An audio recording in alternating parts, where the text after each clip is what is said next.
How do I know Andrew Tate is not part of the Illuminati? I would now listen to you. Good. And here we are. We're saving the world. This is it. Why will no one say it? You are scamming people. I sit here and I do not think I've made any mistakes, but I was not scamming people any more than anyone else involved in the industry. How much money would it take? Mo, if you're trying to proposition me, it's haram. When I heard it's like, you'd only have sex for love or money, I was like, how much money would it take? I can't be bought. Forbes have been in touch to put me on the billionaires list. They're asking for paperwork. I'm like, no, sir, I'm not stupid. Your dad was a spy? My father worked for I'm completely loyal because I fix all their problems and I tolerate them and go out with them and deal with all their crap. So I'm very loyal. I don't think that's I'm very loyal. Definition of loyal. It is. No, but it is. He said it, guys. Listen, cancel him on the internet. No. He'll tell you all about the pressure of being canceled. Cancel him. If they're in my house, it's my house.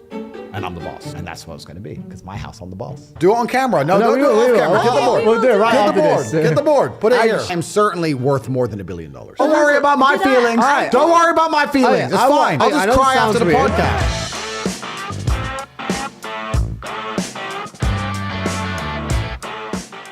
Welcome to the Vibes Show, and oh my God, this is a nerve-wracking episode. So guys, welcome back to the podcast. I hope you guys are having a great day.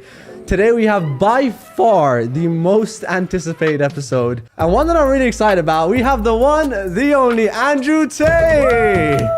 Thank you. I like that. That was a very good intro. That was amazing. Especially considering you don't like me. That was a very nice intro. Thank you. Yeah. No, you hate me. Don't worry about me and my feelings. It's fine. For those of you that don't know, I'll do a quick introduction. This is Andrew Tate, the most Google man on earth, the most famous man on earth. He is also a very controversial character. And actually, my sister, I'll say used to, hate him.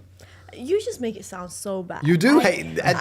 Be honest. So basically, I didn't agree with some stuff that you were saying. We'll talk about it. We'll get into it, guys. But honestly, I was never allowed to meet him until my sister's approval.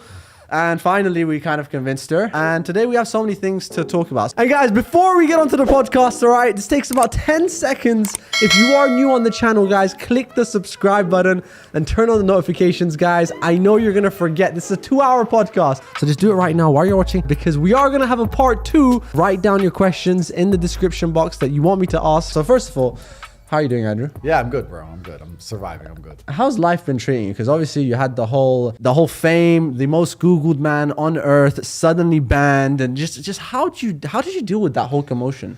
I guess for some people it would be devastating to be, the most Googled man in the world, then banned, but then I stayed the most Googled man in the world. So I guess it would have been an emotional roller coaster for some people. But all in all, you just take one day at a time, and there's work to do, and you just stay true to your mission. It's been pretty good. It's been wild, certainly entertaining. When they lie about you at length, like they did for me, especially in mainstream news, when they tell you so many lies that people's sisters randomly hate you for no reason, then I guess that can be a detriment. That can be a problem to deal with. But I understood that the truth will soon come out and people will soon realize that I'm actually a nice guy. And their attempt to destroy me has backfired now, and it's just destroyed their own credibility in the eyes of many people. So I think it's been pretty good in terms of damaging the mainstream media machine. All in all, I'm happy. You're happy. Surely you must have got affected a little bit. Wasn't there one point where like, you know what, I hate this? I wouldn't say no. That never ever crossed my mind. I understood that in the pursuit of greatness, there's going to be obstacles and it's going to be difficult. It's kind of like climbing Mount Everest, right? You're halfway up and then a snowstorm comes. Obviously, nobody wants to be in the snowstorm. Obviously, it's uncomfortable, but you have to semi-expect it and you have to get to the top. So all you can do is put one foot in front of the other and keep on going.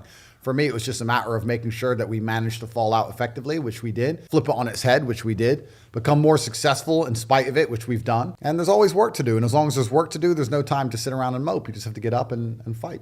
So you talk a lot about the Matrix. They're trapping me. They're attacking me. Who is the Matrix? The Matrix is have you seen the movie? I have. Okay, so in the movie The Matrix, we're in a computer-controlled reality, right?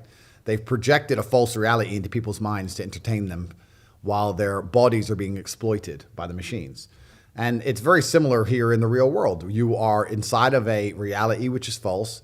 It doesn't necessarily have to be computer controlled, but it's certainly media influenced. But who controls it? The people who are behind the media machine, the people who are in charge of the world, which are also behind the governments. And the point I'm making when I say the Matrix is they will tell you false versions of reality. They will tell you things that simply aren't true so that you believe in lies to keep yourself and your mind distracted while your body is being exploited for work. And it's exactly the same thing as the movie itself.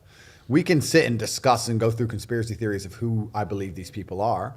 But the truth is, you have to understand there's very influential people out there in the world with massive amounts of money, massive amounts of influence. Yeah. And they're trying to push certain agendas and ideals on the population because why wouldn't they? But I kind of want to know, who do you think they Yeah, are? you said you might know. Is that true? You guys are going to try and get me suicided. You're gonna try and get me in Because trouble. I feel like you know a lot more than we would know Yeah, about it the whole sounds Matrix system. So who do you think is behind it? Well, you I know a lot more than I even say.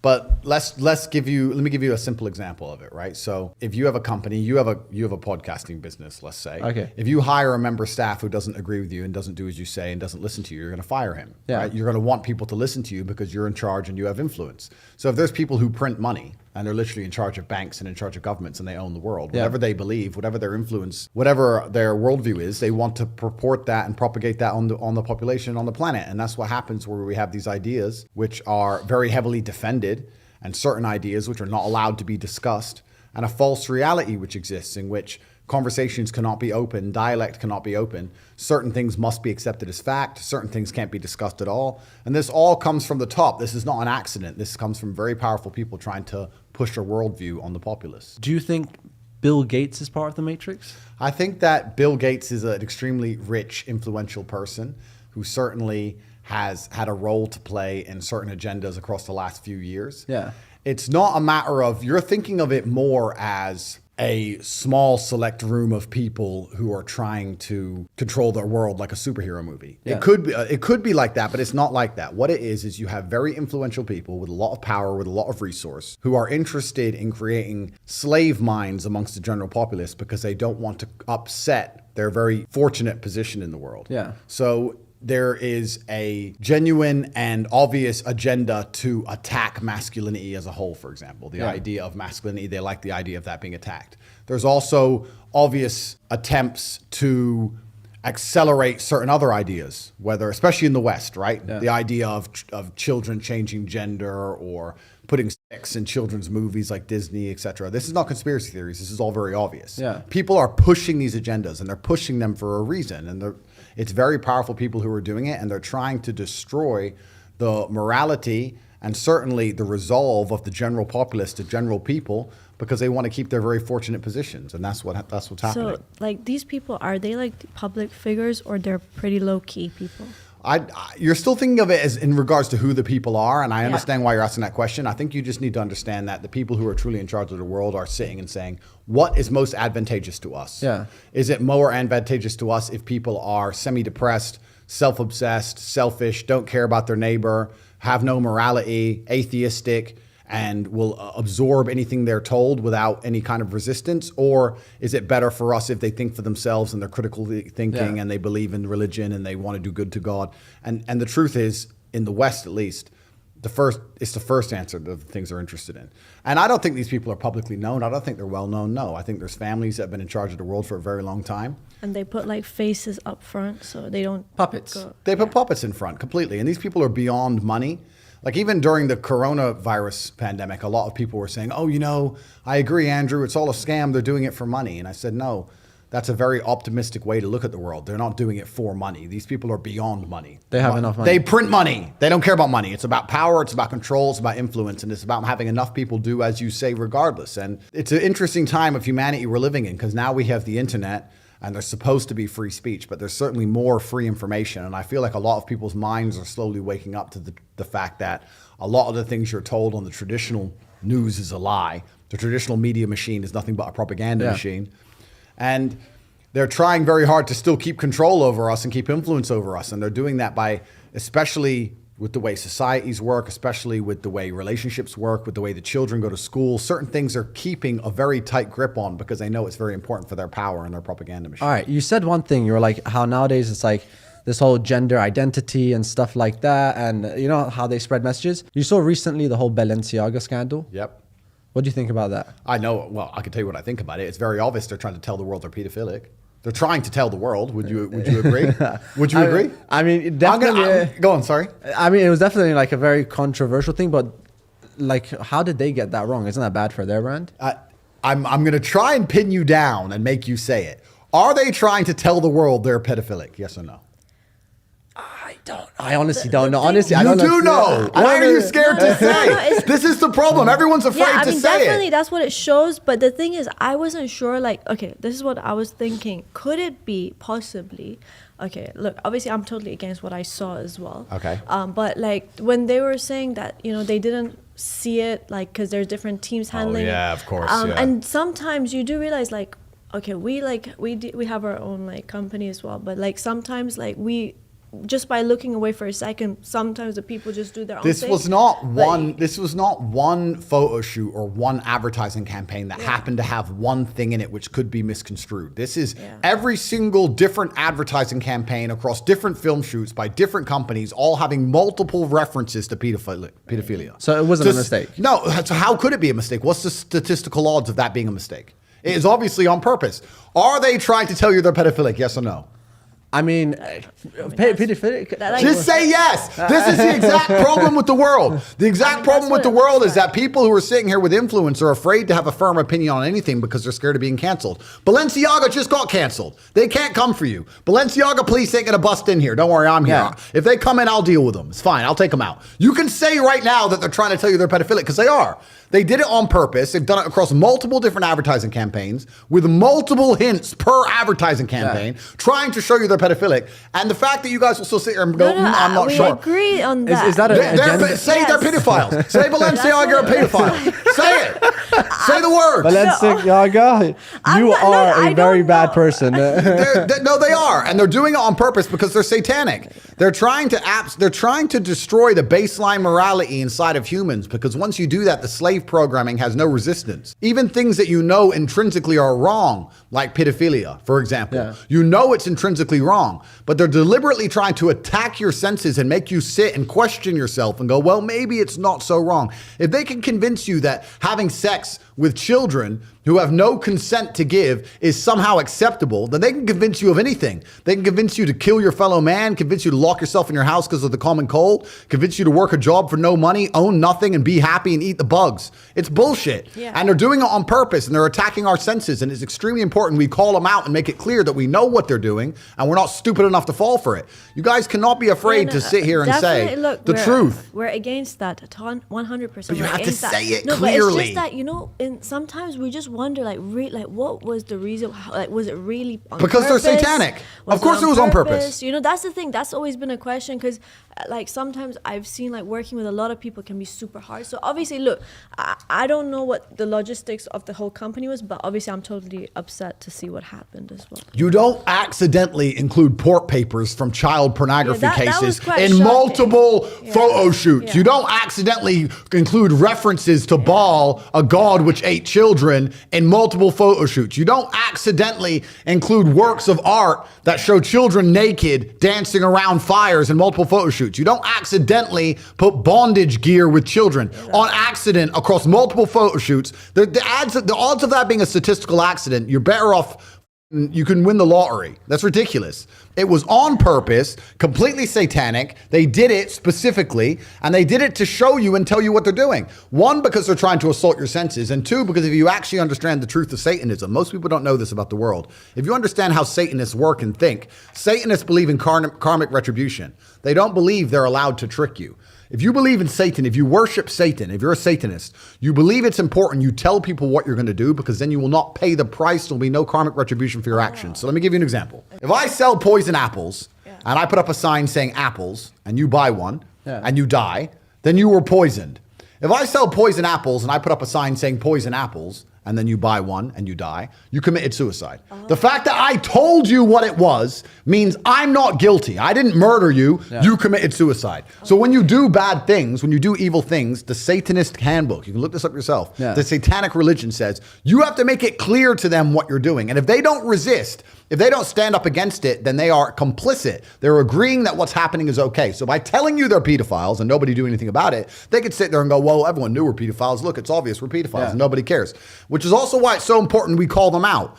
You can't sit here and be wishy-washy on some issues. You have to sit here and say, this is disgusting. These are children. They're being exploited. Balenciaga are pedophiles. It should be canceled absolutely with certain language. Both of you have very large profiles and platforms. But say it. Say the fact. Balenciaga are pedophiles. Repeat after me.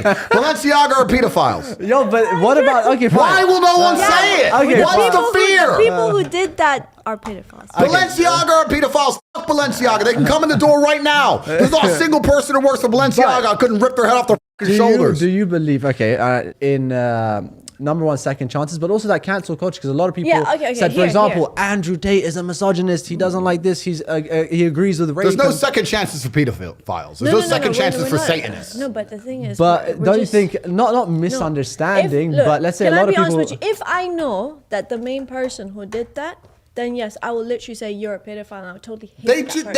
They've done it repeatedly across their entire advertising campaign.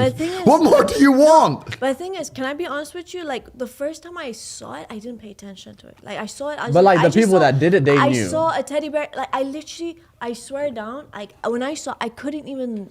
I didn't realize. Yeah, low-key, I'm gonna be 100%. I just saw a teddy bear with weird some straps. outfits. I was like, "What is that?" I didn't even know. Like some people don't. But the know people what that did it is. obviously probably knew. Yeah, they knew. Yeah, but a lot of people don't know. Anyways, moving on. We don't care about Balenciaga right now. This whole cancel culture, obviously you said Balenciaga should be cancelled, but do you agree with like they should be cancelled? This is crimes. Yeah, okay, so this is not cancel. But do you think they deserve a second chance? This is crime. That's like saying somebody's canceled for murder or rape. This is a crime. Yes. They're committing a crime, and they're elites which see themselves beyond reprehension.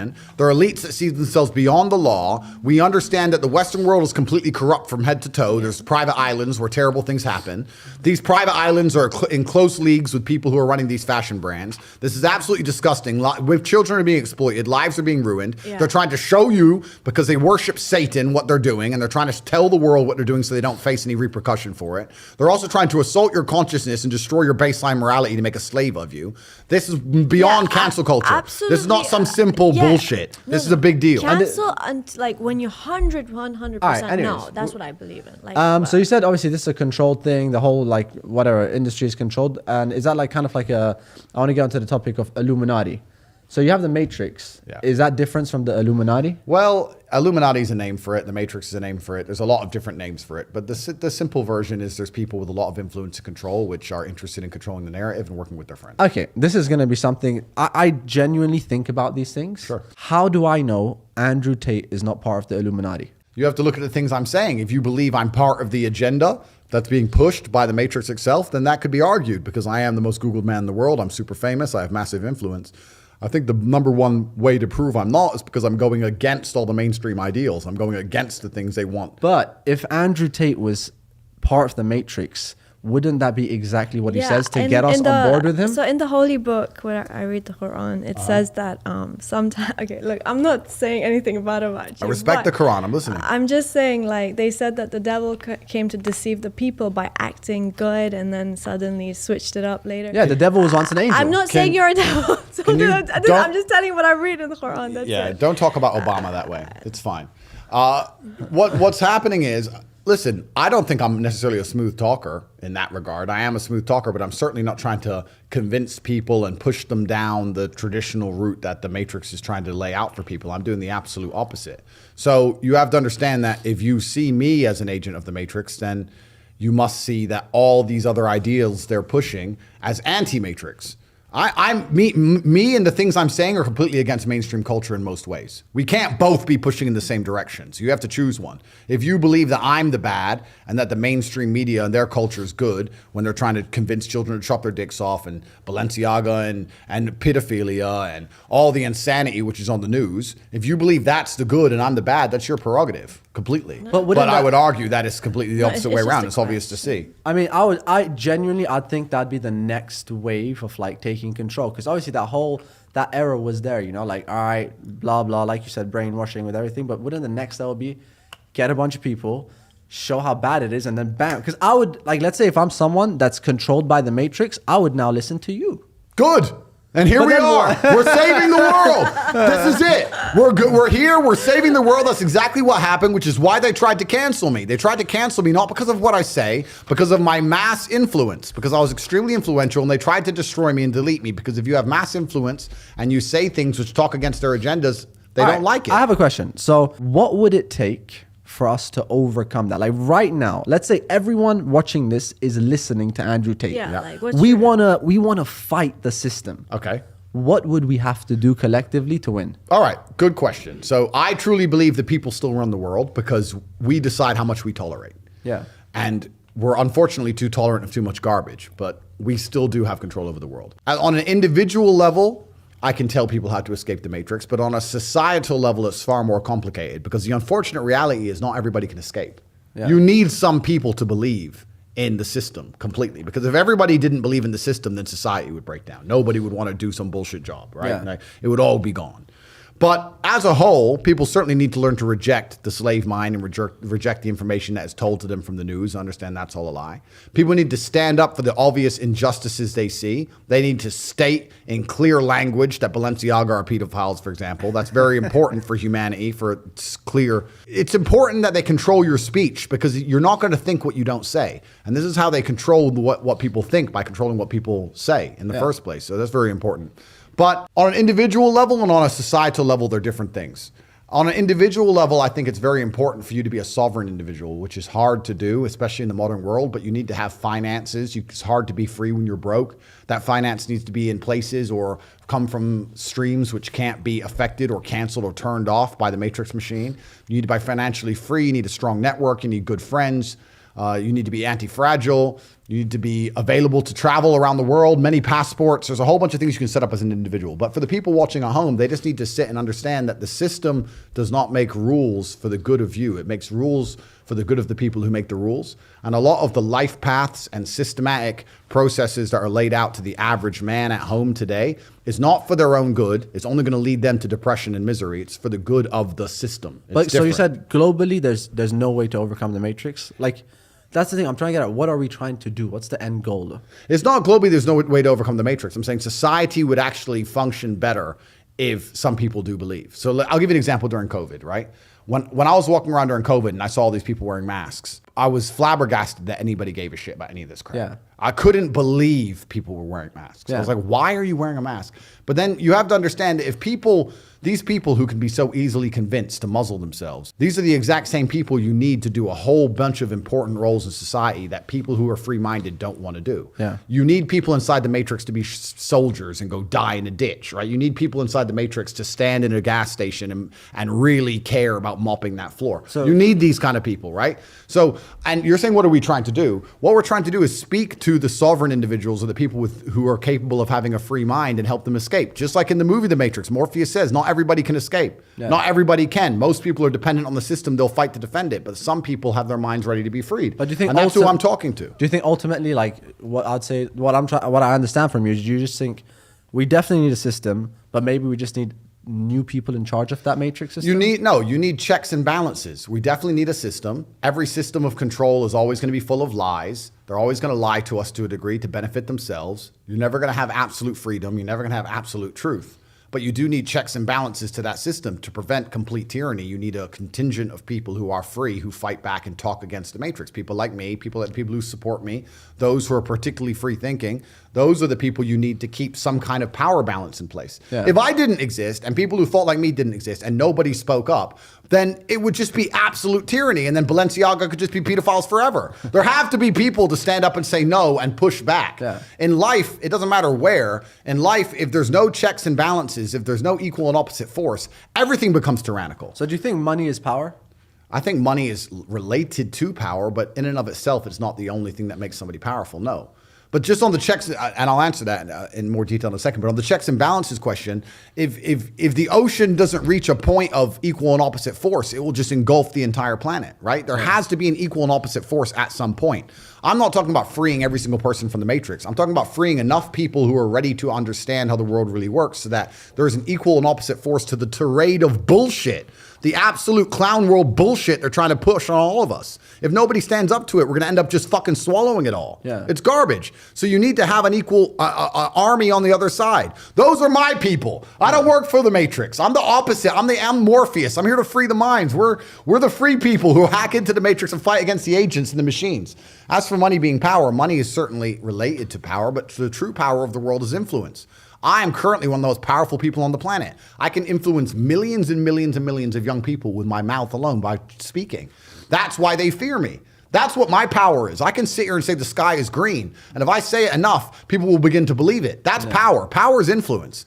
And every single thing that's happening in the world today, whether it's a pitched battle in Ukraine and Russia, whether it's the garbage they put on the news, whether it's the video you watch on YouTube, all of it is done with the goal of exerting influence on your mind. They're trying to control what you think. They're trying to control why you think it, why you believe it. They're trying to convince you that they haven't even put propaganda into your mind. And it's all a battle for influence. That's all this has ever been. Yeah. It's all been a battle for influence. So me having mass influence is a threat to them because they can sit there and say, you need your 8th booster jab. Yeah. And I can say that's bullshit.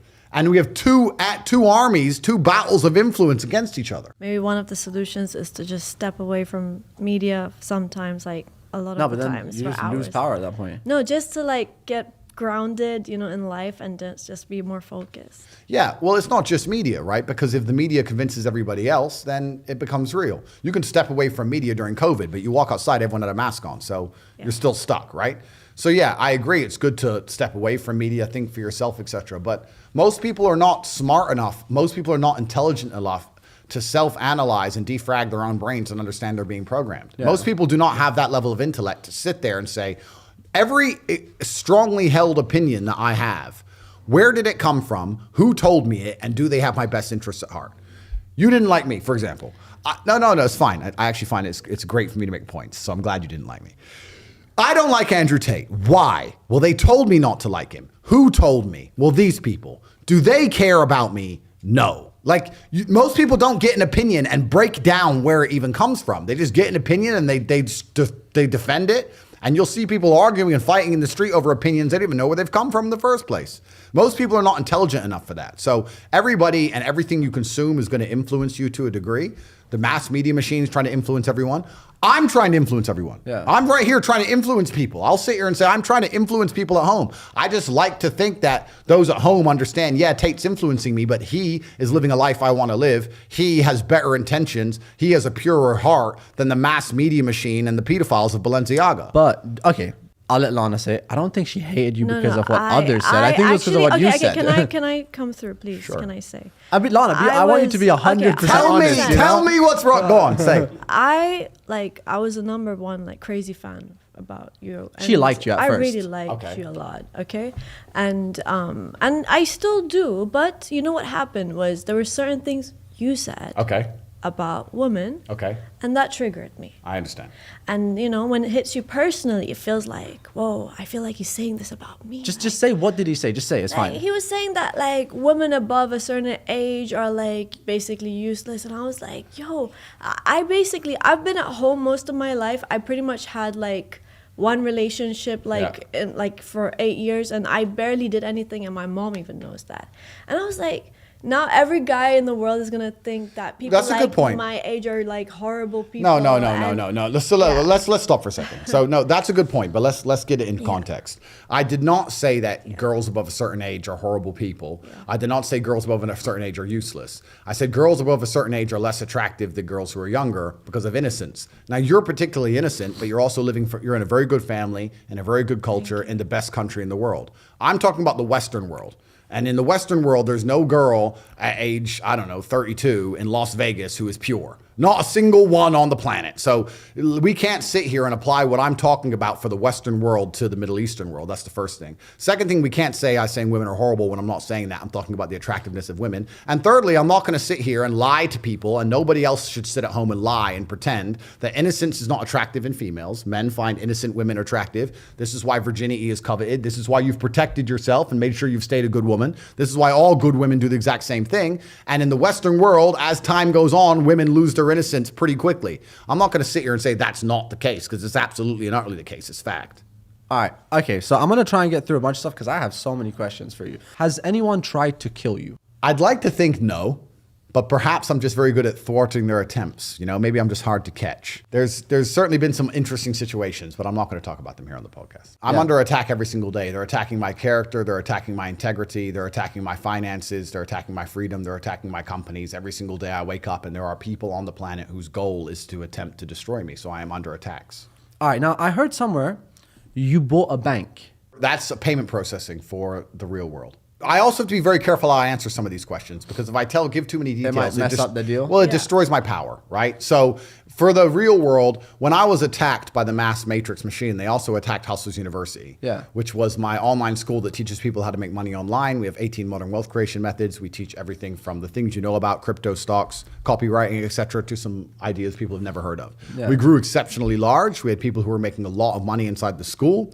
We had 150,000 students. So when they canceled me, they also tried to attack my business. They deleted the payment processing, deleted the banking, etc. So when we've relaunched as the real world, escape the matrix, come to the real world. Is it launched now? It's launched, therealworld.ai. It's now fully online. It's fully functioning. We have 161,000 people. We have completely built our own app, our own social media platform. It's not hosted anywhere else. It's not on Amazon servers. It's not on Google servers. How do you make money now? Because obviously you said the payment processor, you have your own payment. I have my own bank, which has a payment processor included. So absolutely everything about the system is outside of the matrix. From the second you pay to the place you end up where you're talking to people and taking lessons, none of it is controlled by matrix control platforms. It is absolutely the real world, which means I control it completely. I cannot be censored, and we teach people how to make money. All right, now I want to go back. What was your first job? I worked in a fish market carrying boxes of fish. Do you remember how much that paid you? Fish. I think I was making 25 pounds a day. So I'd start at 7 a.m. and I'd carry boxes until about 5 p.m. And when was the first time you actually made some money? I was kind of up and down. I was working in the fish market, but I was still fighting at the same time. I was training. Obviously, I was really young. Started to make a little bit of money fighting, but not much. And then I had different jobs. I sold television advertising and worked for an advertising company, etc. And I had my own business for a while trying to sell TV advertising. And I had a bunch of sales jobs back and forth, worked for car sales. I'd always been doing this and that, going from place to place. Unless it was a sales job, I never really took it that seriously because it was the unlimited commission that I found attractive. But outside of sales jobs, I just did my very best to do a little bit of work and just sit at my desk and ignore most of it. But I did a whole bunch of things. It's been an eclectic, long, interesting journey to end up where I am. So I heard somewhere you said at 27, you made your first million. Around 27, 28, yeah. I'd say by 30... I may have had maybe 10, which now to me seems ridiculously low, but at the time I was super proud of that. I'm now 36. If you Google my net worth, it comes up at 350 million, and that's certainly very low. Right now, what is your net worth? It's a lot more than what they say it is on Google at 350 million. I'm the most influential person on the planet. So 350 million no, is but low. let's talk about this, right? Because net worth in and of itself is bullshit. Because how do you quantify net worth? It's nearly impossible. It's a valuation, right? It's a valuation, and the valuations are all skewed. I am certainly worth more than $1 billion. I can tell you why. One, for the things I own, which I'm not going to say here on camera, right? Which is a bunch of it. Two, for the companies I have and the amount of money they generate. Once again, I won't say on camera because nobody would believe me even if I told them. But third, what were we saying earlier in this podcast? We were talking about how the most important thing on the planet is power, not money. It's influence. I'm the most influential person on the planet amongst the number one demographic that the Matrix wants control over, which is military-age males. I can talk and people will listen. I'm the most Googled name on the planet. I could take a perfume and sell $1 billion of perfume in a month. If I wanted to sell my soul, which I've never done because I've never sold trash to anybody. I've never sold a crypto pump and dump like everybody else has. I've never sold any shit to nobody. Yeah. All I sell is my university because it's fantastic and I can stick by it and it has 5-star reviews all over Google. So I don't sell shit to anybody, but I could pump a crypto coin to billions of dollars. I could do anything for any brand. And the number of brands who have come to me trying to make me align with them, and I've said no because I don't truly believe in it. I'm the kind of person who can't be bought. You cannot buy my soul. If I don't truly believe, I won't sell it to anybody. I am 100% with the amount of influence I have. And how do you quantify influence from a net worth perspective? How do you take the most Googled man in the world who has the most influence on the planet? How do you put that into dollars? It's difficult. I'd say how much money you're making now, potential 10 exit approximately. Bro, I'm a billionaire. You're a billionaire. 100%. Talking about crypto, would you ever make your own crypto coin? I love crypto, right? It's great. Bitcoin, ETH, go transact across country borders, blah, blah. It's fantastic. I've made some money on a pump. Everyone loves a pump. The problem with crypto is that it's player versus player. Yeah. A lot of people don't understand this about crypto. And it's actually very funny because when people launch these crypto coins, they get these Telegram groups and they get these communities. And you go into community and everyone in the community is like, yeah, we're all going to make it together. Da, da. And I look at these communities, I'm like, no. Those are your competitors. Those people are who's going to buy it when you sell it for more than you bought it for. Yeah. Like, you're all against each other. So they try this community crap so the person at the top can just dump on them. The truth is about crypto is it's player versus player. If I buy a coin for $1, the only reason I can sell it for $10 is because someone else buys it for 10. Yeah. It can't go up forever. The guy who buys it at 10 is going to lose eventually. So if I launch a crypto coin, I have to understand that a percentage of the people who buy it, a percentage of my fans are going to lose money in my name. I don't like the idea of people losing money in my name. Now, I'm not saying I would never launch a coin. I'm not saying that. I'm just saying that this is my reservation on the whole thing, because I know if somebody joins my university and works hard, even if they only make $300 a month, for example, it only costs them $50 a month. So they make more money than they invest. Nobody can lose by associating with my brand. Yeah. This is why my brand's so powerful. Everybody who is a Tate fan and truly listens to my words is in better physical shape, better financial shape, better mental health than they've ever been in their lives. Yeah. Becoming a Tate fan is a life hack to improving your life. You cannot possibly lose by listening to me in any regard. Yeah. Whereas with a crypto coin, some people will lose money. And I can't sleep at night knowing that my fans lose money. I don't want that. I'm not a scammer. I'm not one of these. I'm not Logan Paul. I don't sell crypto pump and dumps. I'm not a piece of shit. I want everybody who's associated with me to win and only win. So for that reason, I would be extremely hesitant about launching a crypto coin. And the day I do it, if I decide to do it, there's going to be a lot of checks and balances and absolute transparency to make sure that nobody loses money. Maybe a stable coin. Perhaps. We have NFTs now. So at topg.com, we have an experiment in which you can get a free NFT with a piece of merch, and we do limited runs of merch. We do like 100 t-shirts and they sell out with really quickly. And if you buy the t-shirt, you get a free NFT, and the NFTs are completely free and they've already got a floor price and they're already starting to be traded for a lot of money. So people are getting free NFTs in my name with merchandise. We're doing that. And I'll do that because the NFT is free. So nobody can ever say they lost because you got it free. Yeah. You got it free and you sold it for $500. You win, right? Yeah. So we're doing that with the merchandise. The coin I'm thinking about, but all in all, my biggest intention is to expand the university and by extension expand the war room on the top of that, which is my private network. And those two things are things that nobody can possibly ever lose from. Do you invest money? Yes. A large diversified portfolio. A lot of people know you for being rich. Yeah. You know, what color is your Bugatti? You know, you have a Bugatti, which I'm very sad you didn't come in next time. Sorry, bro. How many cars do you have? 33 as of today, I believe. 33 cars. Yes. Okay. How many Ferraris? I had an 812, which is it's the best Ferrari, hands down. I had a 458, and then I've just bought an 812 competition. So that's 3. 3 Ferraris. Yes. How many Lamborghinis? Lamborghini Huracan Evo, 1. Where's the other 30? Like how? All right, okay, so I have an Aston Martin DBS and an Aston Martin Vanquish S. I've got an M5 competition. I've got a Brabus S63. I've got 3 McLaren 765 LTs. Yeah. I've got 3 of them. These are on order. They haven't been delivered yet. I've got an Aston Martin Valhalla on the way. I've got a Koenigsegg Jesko on the way. Ooh. I've got a Rimac Navara on the way. I've got an MC20 on the way. I've got 2 GT4 RSs. I've got a GT3 RS on the way, a new one. I've got... Are you going to buy another Bugatti? But the Pure Sport's the only good one. I don't like the others. Devo? No? It's the same engine, same gearbox. Okay, so I could, maybe. so your favorite car is obviously the Bugatti. No, Like in your top likes car, right? I like it, but it's, But- yeah. So, but like, let's say, so obviously you love the supercar, but if there's like a regular car, like would it be like that's opposite to the supercar that you like your regular, Toyota. you know? No, yeah. I'm either driving a supercar or I like to be driven. I'd rather be on the Actually, you said one thing one time. You compared women to cars or men to cars, I think.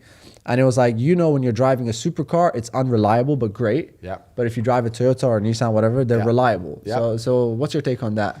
It was just giving an example, and I was trying to explain that in the world we live in, as beautiful and diverse as it is, there is no such thing as a benefit without obviously an equal and opposite force, which is going to be a downside. So the benefit of a supercar is that it's very high performance and it's very good looking and it comes with a lot of status. But the downside is, of course, the cost and the reliability. Yeah. And it's less functional overall than a less beautiful car.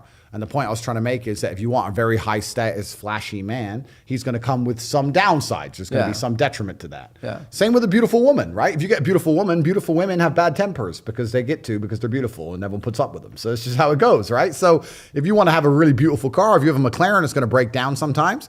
If you don't want your car to ever break down, then you have to sacrifice the speed and the looks and go for a Toyota and you get something more reliable. Okay, last thing, because obviously I want to move on from the money side of things. How many houses do you own or property? A bunch. Plus over 10? Over 10. Under 50? Under 50, yeah. Okay. What's the most expensive house you bought? Do you know? 13, 14. Million? All right. So you moved to Dubai. Yeah. I heard you are about to make a very big property purchase. Really? And this is obviously, I don't know if I'm allowed, guys. Like, I know Andrew, I know his friends kind of thing. Yeah. I heard, let's say it could be a ridiculous property. Are you maybe? I'm interested. I'm looking. We'll All right. see how it goes. So obviously you became Muslim. You used to be an atheist. Yeah. How did that whole like change happen? Well, first from atheism, the first thing you have to do is accept that God is real. So I got there by seeing and being exposed to all the evil and degeneracy in the world. There's an equal and opposite force, Newton's third law. Yeah. For everything, there's an equal and opposite reaction. The equal and opposite reaction to pure satany and debauchery and disgusting degeneracy has to be God, which proves that God must exist. I guess I naturally reverted to Christianity because I was raised as a Christian when I was a child and I was living in a Christian country, but I always had a very healthy respect for Islam. Even for many years, I was talking about how much I respect Islam. And then over time, you understand that for you to truly worship and believe in a religion, you have to respect the religion. And I had more respect for Islam than I ever had for Christianity. And that's where you ended up becoming a Muslim. Now, I'm certainly not an Islamic scholar by any regard. I don't want to be, since I've reverted, a lot of people ask me very detailed questions. I'm on a journey like everybody else. I'm new to this, like everybody else. I'm not here to quote the Quran. I don't understand a lot of it yet. I'm just studying like everybody else is. But I have a very healthy respect for the belief system, and that's why I understood it's the place for me to be. But how did you learn? Like, did someone teach you? Did you have Islamic friends? Or, I'm curious. Yes, I've always had Islamic friends. So I grew up in the Islamic Republic of Great Britistan. So I understand that. What? Yeah. You never heard of it? No, I've not. The Great Republic of... The Islamic Republic of Great Britistan. Britistan. Yeah. Hey, London, never heard of that one. Londonistan is its capital. Yeah. So I grew up in an Islamic country, effectively. Everybody I knew was Muslim, and England is an Islamic country now de facto. It's completely Islamic. So I grew up with a bunch of very close Muslim friends, and I've always been not envious, but certainly I've had a large amount of adoration for their respect for their families, respect for their culture, their brotherhood, the way they operate. I've always thought it's a fantastic way to be. Yeah. And it's been a very long, ongoing conversation. I've been exposed to the religion and people who were Muslim for a very long time, my entire life. Now, since you become a Muslim, have you stopped drinking alcohol? Yes. I might drink a little bit now and again. But I don't think I'll ever drink again. A lot of people nowadays, and this is something that kind of saddens me, but it's one of those things you can't just say, here's the wrong. But I feel like a lot of people nowadays are becoming Muslim for publicity. Who would you say a lot of people? And I've just it's one of those things where you get a feeling, and not, in your case, not really, because like whatever people saw it, but not really. But like you see a lot of people, like the first thing they do, like the second they're trying to convert is like a whole like vlog process and like videos. And the thing I hate about it is because let's say when you became Muslim, you were talking good about Islam previously. Yes. And I see people that do it in like a very comedic way and they still don't respect it after they become Muslim. Yeah. So I know, and that's terrible. I don't know I can't think of anybody who's specifically done that. But if that's happening, then it's absolutely disrespectful. But God knows the truth of our hearts, right? Yeah. So I know that my reversion is sincere. I understand that because I'm in the public eye, there's going to be some degree of people who question it, but I know that mine's completely sincere. And the people who do it in a non-sincere way, God knows the truth, and they're not going to be able to fool him. So good luck. But I personally, I support it. No, definitely. Showing it, you know why? Because already the internet is so polluted with so I much like shit. it. It's the way you show it as well. It was a good way. I'd rather see that No, than definitely it was a something good way. else like the. Well, what's actually funny is that it was me and a really good friend of mine, Tam Khan, and we were in the mosque, and he was teaching me how to pray because I didn't know exactly how to do it. He was teaching me, and the video was recorded. Like, we didn't ask for it to be recorded. We didn't think, this is a good way to do publicity. And anything you ever see of me in a mosque, you will never catch me or my friends with a camera. We're not recording anything. We're just going. And then obviously this is what happens. People put me on TikTok and the most. But- There's thousands of people there, and But if you think about it, this is how the kids are learning now. So obviously for Better you to guys teach them to pray than something else. For you guys Completely. to do that, honestly, it takes a lot of guys, and obviously we do know people are gonna immediately start attacking or judging. But how else can you convey a message to when the little kids' eyes are on the internet now? Back in the days like Yep. that, we barely I have had iPads or phones. Now they do. So at least let them see that. More. Completely. And someone else said to me, they said that it's important that someone like you that has all of the worldly treasures or everything that you could possibly ever wish for in this world still understands the importance of believing in God. And that's Yeah. good for the children to see as well. So that's final question, because we're on Islam. Now that you're a Muslim, do you pray? good. Yes. The question is, do you do the How- five how times? often- yeah, do you pray five times a day, or you're I'm still, not praying 5 times a day, but I am praying. Okay, here and there. So At least he's trying. I mean, No, I'm trying. I'm a The Muslim, most and I don't pray important. 5 times a day. I'm trying, and I'm being Yeah. honest. I'm not going to lie to nobody people. is Because, perfect. yeah, Yeah. I'm not going to lie to people because that's lying to God. I mean, I'm a Muslim. do- I don't pray 5 times a day. I you don't know? pray 5 So, times a day. Do you have friends? A few. Because it's Am I hard to like? Is that what you're trying to no, say? no, no, like because genuinely, being like in the friends around position you. that you are, you obviously it's very difficult. A lot of people are gonna be around you for clout, for money. They're just gonna abuse you at some Like point. people you consider friends, but- you know? Obviously, everyone is. You ask anyone that's met you once, oh yeah, I'm Andrew's friend. Like he's my guy, you know? Yeah, so it's kind of interesting. I have a very small circle, but every single one of my friends has a utility. Like we're all very capable individuals. We're all doing very important things. We all help each other and aid each other in different ways. Yeah. I don't have any friends just to sit around and talk shit and do nothing. Yeah. So I guess in many ways people would say, oh, well, Andrew, you have family and business partners, but I consider them my friends. We have a very small network of 5, maybe 6 people, and yeah, they're my friends. I'm not the kind of person who can fall victim to some random Fake stroking friends. my ego, and I'm not a dummy. Like I know a lot of people get rich and they're dummies. That's not me. You don't Like, have yes men around I you. don't have any new friends. I have the same circle I've always had. In fact, it's getting smaller by the day. It gets smaller, not bigger. I don't have these random friends I party with. None of this kind of crap. What would it take to be Andrew Tate's friend? You'd have to be useful to me because I think every single relationship in the world needs to be a value exchange. Yeah. I provide value by default by being me. That's who I am. I'm a capable and competent individual. Yeah. If you're going to be my friend, you need to provide some value to my life. Now, a lot of people, when they have friends, the value that's provided by their friend is that their friend makes them laugh or that their friend is Yeah. funny. Well, I don't need that crap. I'm busy, right? So I need someone who's actually useful to me at real things. So, no, but it's true. And it's not a shallow way to look at it because people say that's shallow. Not at all. I think that in true friendship, in true relationships, whether it's man-woman or man-man or woman-woman, there needs to be an exchange of value. People need to both gain and receive value. And that's how you build true friendships. So you need to become useful to me. And the problem with doing that is that I already have extremely useful people around me. We can already do everything. I don't really need friends. more. I don't need anybody. So when someone comes and goes, "Hey, I'd love to know you," why? What do you want to do? Sit around talk shit? Like Yeah. what? What do you want to? It's more like, hey, what do you want to do? Like I'm trying to do X, Y, Z. I'm fighting the Matrix. Can you fight the Matrix? Can you fight? Balenciaga are coming. Can you shoot? Like, Yeah. If they can't do anything, I don't want to hang around with these people. Now, okay, this is a question I really want to know. How many people on this earth do you trust? And I mean fully and utterly trust with your life. 4. That's more than I expected. No, but you know what's actually kind of funny? What? There are people you can trust with your life, but you couldn't trust with women. Okay. And there's people you could trust with your life that you couldn't trust with money. I'm telling you, this is true. I know guys right now who will go to war with me and die on the street beside me in a knife fight, but I would never lend him 100 pounds. Yeah. So it's difficult. So when you're saying trust, you mean completely trust in all realms? Yeah. That would be about 4. But if I had to raise an army in certain spheres, I might be able to stretch that to 10. Yeah. But that's about it. Okay. Now I have a few weird kind of questions, I'd say. You said this, not me. You said... He said it, guys. Listen, cancel him on the internet. He'll tell you all about the pressure of being Why do you canceled. always think Cancel him. No, it's not a We're bad not- thing you trust said. me, we're not Yeah, fighting it's not a fire bad with thing you fire. said. We're You trying to said come in it's funny. peace. It's a funny one. You said you only have sex for love or money. Why else? That was actually during a podcast. I was talking to some girl, and she was trying. So the girl was trying to get me, and I was like, "Look, Okay. we don't it's love or money, and you don't have any money." And I was just making a joke. Okay, it's, so- it's not for money; it's for love. I think that love is the most important But- driving force. But How much money would it take? Well, it depends who we're talking about. Mo, if you're trying to proposition me, it's haram. No, I just want to know. Haram. Because when I said that, like when I heard it's like you'd only have sex for love or money, I was like, how much money would it No, take? I would never sleep with somebody I don't want to sleep with ever for any amount of money. Okay. So I can't be Bro, bought. that is the I can't be stupidest bought. question. What if it was like you kind of like them, but like still it's not enough? Like, is there how much money would tip over that?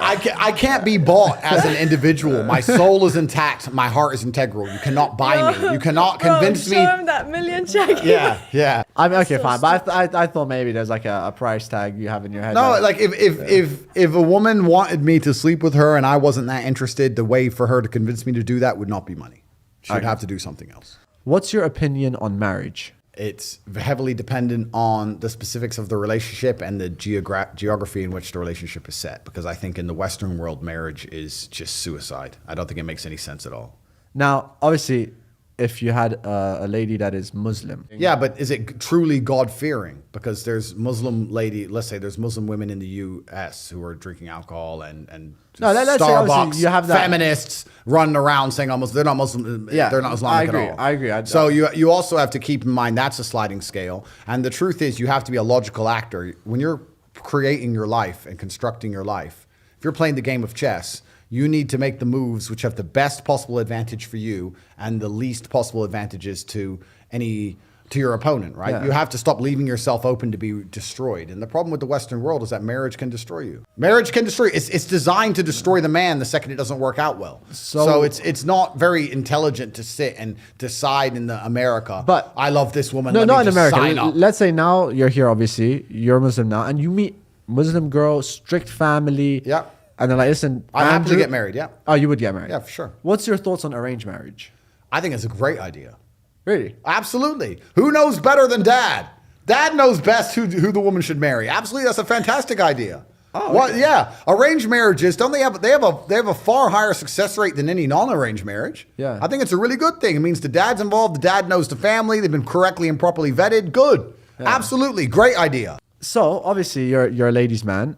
This is actually just kind of like advice. Like right now, someone watching this, how does Andrew Tate get a girl? Actually, I don't care how you get it, but how should a guy get a girl? Oh, how should a guy get a girl So in general? you're not talking about Yeah, Andrew now. yeah. For him, it's easy. Like, he doesn't even need to say anything. Yeah, Bam, he's just I'm Andrew look at Tate. someone, yeah. Money, Bugatti. Come Bam. here, come here. Come. Yeah. There's a really long answer to give there. But truthfully, it doesn't matter if it's getting a girl or it's making money or it's getting status. It doesn't matter what it is. As a man, we live in hyper-competitive environments. I don't think enough men understand how competitive the world is. If you want a girl, you're competing against other men. You're not the only man who had the idea of getting that girl. There's no girl you're going to see and go, oh, I'll get that girl, and didn't cross anyone else's mind. Everybody else wants her. You have to outcompete other men. You have to be as competitive as possible. You have to be as successful as possible in all realms. You have to be as good looking, as funny, as smart, as spontaneous, as interesting, as charismatic, as rich as possible. You need to try very hard to be your absolute best. And as you become a better man, you'll crack through different tiers of attractiveness, and eventually you get to the top and you'll be able to have any girl you want. But the truth is, I have a lot of guys ask me, similar to your question, a guy will come to me and go, how do I get a girl? I'm like, bro, you're a loser. Yeah, but I know, but how do I get a girl? Well, you're a fucking loser. You're a loser. Why are you asking me? It's like saying, how do I win a race with a push bike? You're racing Ferraris. What do you want me to do? Yeah. There's only so much you can do. There's only so hard you can pedal. There's only so many tricks and tips. There's only so many game things you can say, Yeah. so many pickup lines. If you're a loser, it's going to be very, very difficult, and it's going to get harder and harder. The game is rigged to become harder and harder for men. It's not getting easier. It's going the other way. And if you're going to be on a racetrack and there's going to be Ferraris there, and you're going to be on a pedal bike or in a Nissan, you're going to get smoked. That's the game. You have to Now- up yourself. You have to improve yourself. I'm not going to lie to anybody here and say you don't have to improve yourself. You can stay a loser and get chicks, because you can't. Yeah. You can't. A question: what do you think girls want from men? Good question. Do you want the truth or a lie? No, tell me. Do you want the truth or a lie? Of course. Of course, they all say truth. I want the truth. You could just tell me the truth. Then you tell them the truth and they cry. Every time. What women want from men? Well, the first thing we have to understand is that it depends, right? Of course it depends. It depends on how old the woman is, what part of her life she's in, if she's looking for excitement and adventure, or if she's looking for a family and to settle down. It completely depends. But in general, if a woman is going to dedicate herself to a man, then that man has to be all-encompassing. He has to be a man who can fix most of her problems. He needs to provide stability and safety, which everybody knows, but not many people consider that he also has to provide drama for her. He also has to be entertaining for her. If a woman only talks to you and you're the only man in her life, and there's never any drama or there's never any, I wouldn't say conflict. I'm not saying necessarily start an argument, but if there's never any drama, because drama is excitement, then they're going to naturally try and find drama somewhere else. And that always ends very badly for the man. You don't want them to try and find drama outside of the relationship. Women sit there and watch the Kardashians all day. They're addicted to drama. It's what they care about. Yeah. So if you're a woman's entire world, you also have to be the person who can, you have to shock her a bit. You have to be the person who can upset her. You need to be entertaining, all encompassing from head to toe. Women want to be with a man which keeps them entertained, and a man which they trust, and a man which they believe can fix all of their problems. This is another important thing. If a woman comes to you with an issue and you can't fix it, you'll see very quickly how soon they lose attraction. Would you ever date a Kardashian? Me personally, no, I don't think I would. Yeah, What's your celebrity crush? Do I have a celebrity crush? Come on, I'm sure you do. I saw a video of Dua Lipa a long time ago, and she Okay. was in Albania doing an Albanian traditional dance. And I thought, she can give me strong Albanian half sons, maybe her. But I think she's some feminist or some crap. So if I were to talk to her for more than 2 minutes, I'd walk out, I'm sure. All right, that's good. At least we got But that's something. the answer. All right, now what's your thoughts on abortion? I think it's haram. All right, that's it. Done. I don't think that you should be ending human life. And it's interesting, right? Because there's a whole big argument about this in the States. But I don't think you should be ending human life if your primary concern is that, you know, oh, I'm too young. I need to experience more. Experience what? What? Restaurants? How many restaurants do you have to go to? Yeah. How many times you got to go eat until you eventually realize you're going to eat shit? I Yeah. mean, like, I don't see what else there is worth doing. Okay. Well, what about in cases of rape? Yeah, I think just we'll put that one. Maybe you didn't. No, we can talk about that one. But every single time the abortion argument is brought up, this very specific case is brought up. Let's be honest. That's less than 0.1% of all. But in those cases, if they're raped, would you accept an abortion? I think that if you're raped by somebody completely random on the street and Yeah. a rapist did this to you, then yeah, I think the idea of an abortion makes a lot more sense. Sure. But to say that abortion's okay because women sometimes get raped, like that's a false. No. That's No, a we're not false saying- in a we're narrative. just saying specific case, you exceptional know? It's in a cases, specific case, yeah. but I think if you're with a man and you're having sex with that man And you get consent to it, and you yeah. get pregnant by that man, you should just accept the responsibilities like a fucking adult and have some life. And the thing is, as you grow older, if you don't have a bunch of children, your later years are filled with deaths as opposed to being filled with births and life. I think if you don't have a family or you don't have children, as you get older, the twilight years of your life are just everybody you know slowly dying, and there's no new life injected. So I think it's very important to do, and maybe young people don't understand that in time. But all in all, I think there's nothing more worthwhile for people to do than have children. And if you can financially afford it, then that's what you should do. I want to know more about you. How many languages do you speak? One, why would I learn any other language besides the perfect language, English? English is feel- the number one best language I'm on gonna earth. quote I cap saw, on your, that. Language of I saw kings. your brother post on his story that he was looking for an Arabic and Russian teacher. My brother can learn languages. He enjoys it. He wants to, right? But I refuse to speak any other language than English for two very important reasons. I feel like you're saying that just so people don't know how many languages you speak. I'm Yeah, telling so you, he just low key be understanding. Yeah, he just everyone. listens. I to only every- speak English. But but you know what? It's actually interesting.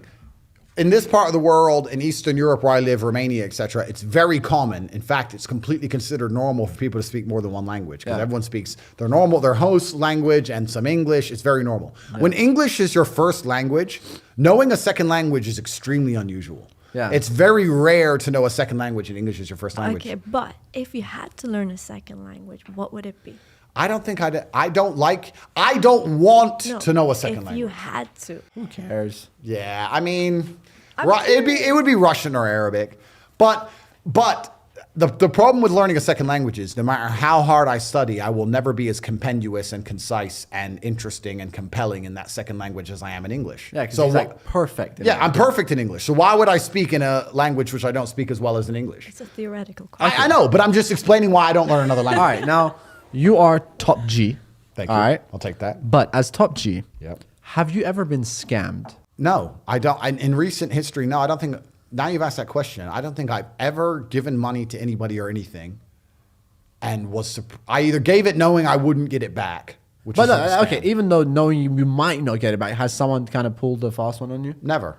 Because if someone goes, oh, hey, I've got this idea, and I'll like, okay, this is never going to work, but he's an old friend, so I've done that. But that's literally me giving the money away. Okay. I've never been scammed. No, I've never been All scammed. right. Now, obviously, you were banned on all platforms, but recently you got unbanned on Twitter. Yep.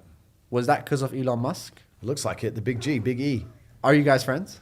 I guess so. He must like me. Hey, Elon. Hey, like, go to the moon. Have you ever spoke with Elon Musk? Not yet.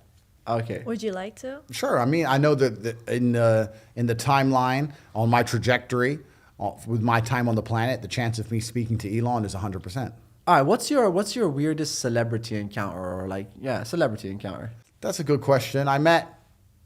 I wouldn't say it's the weirdest, but certainly probably, in fact, not probably, 100% definitely the coolest was Steven Seagal.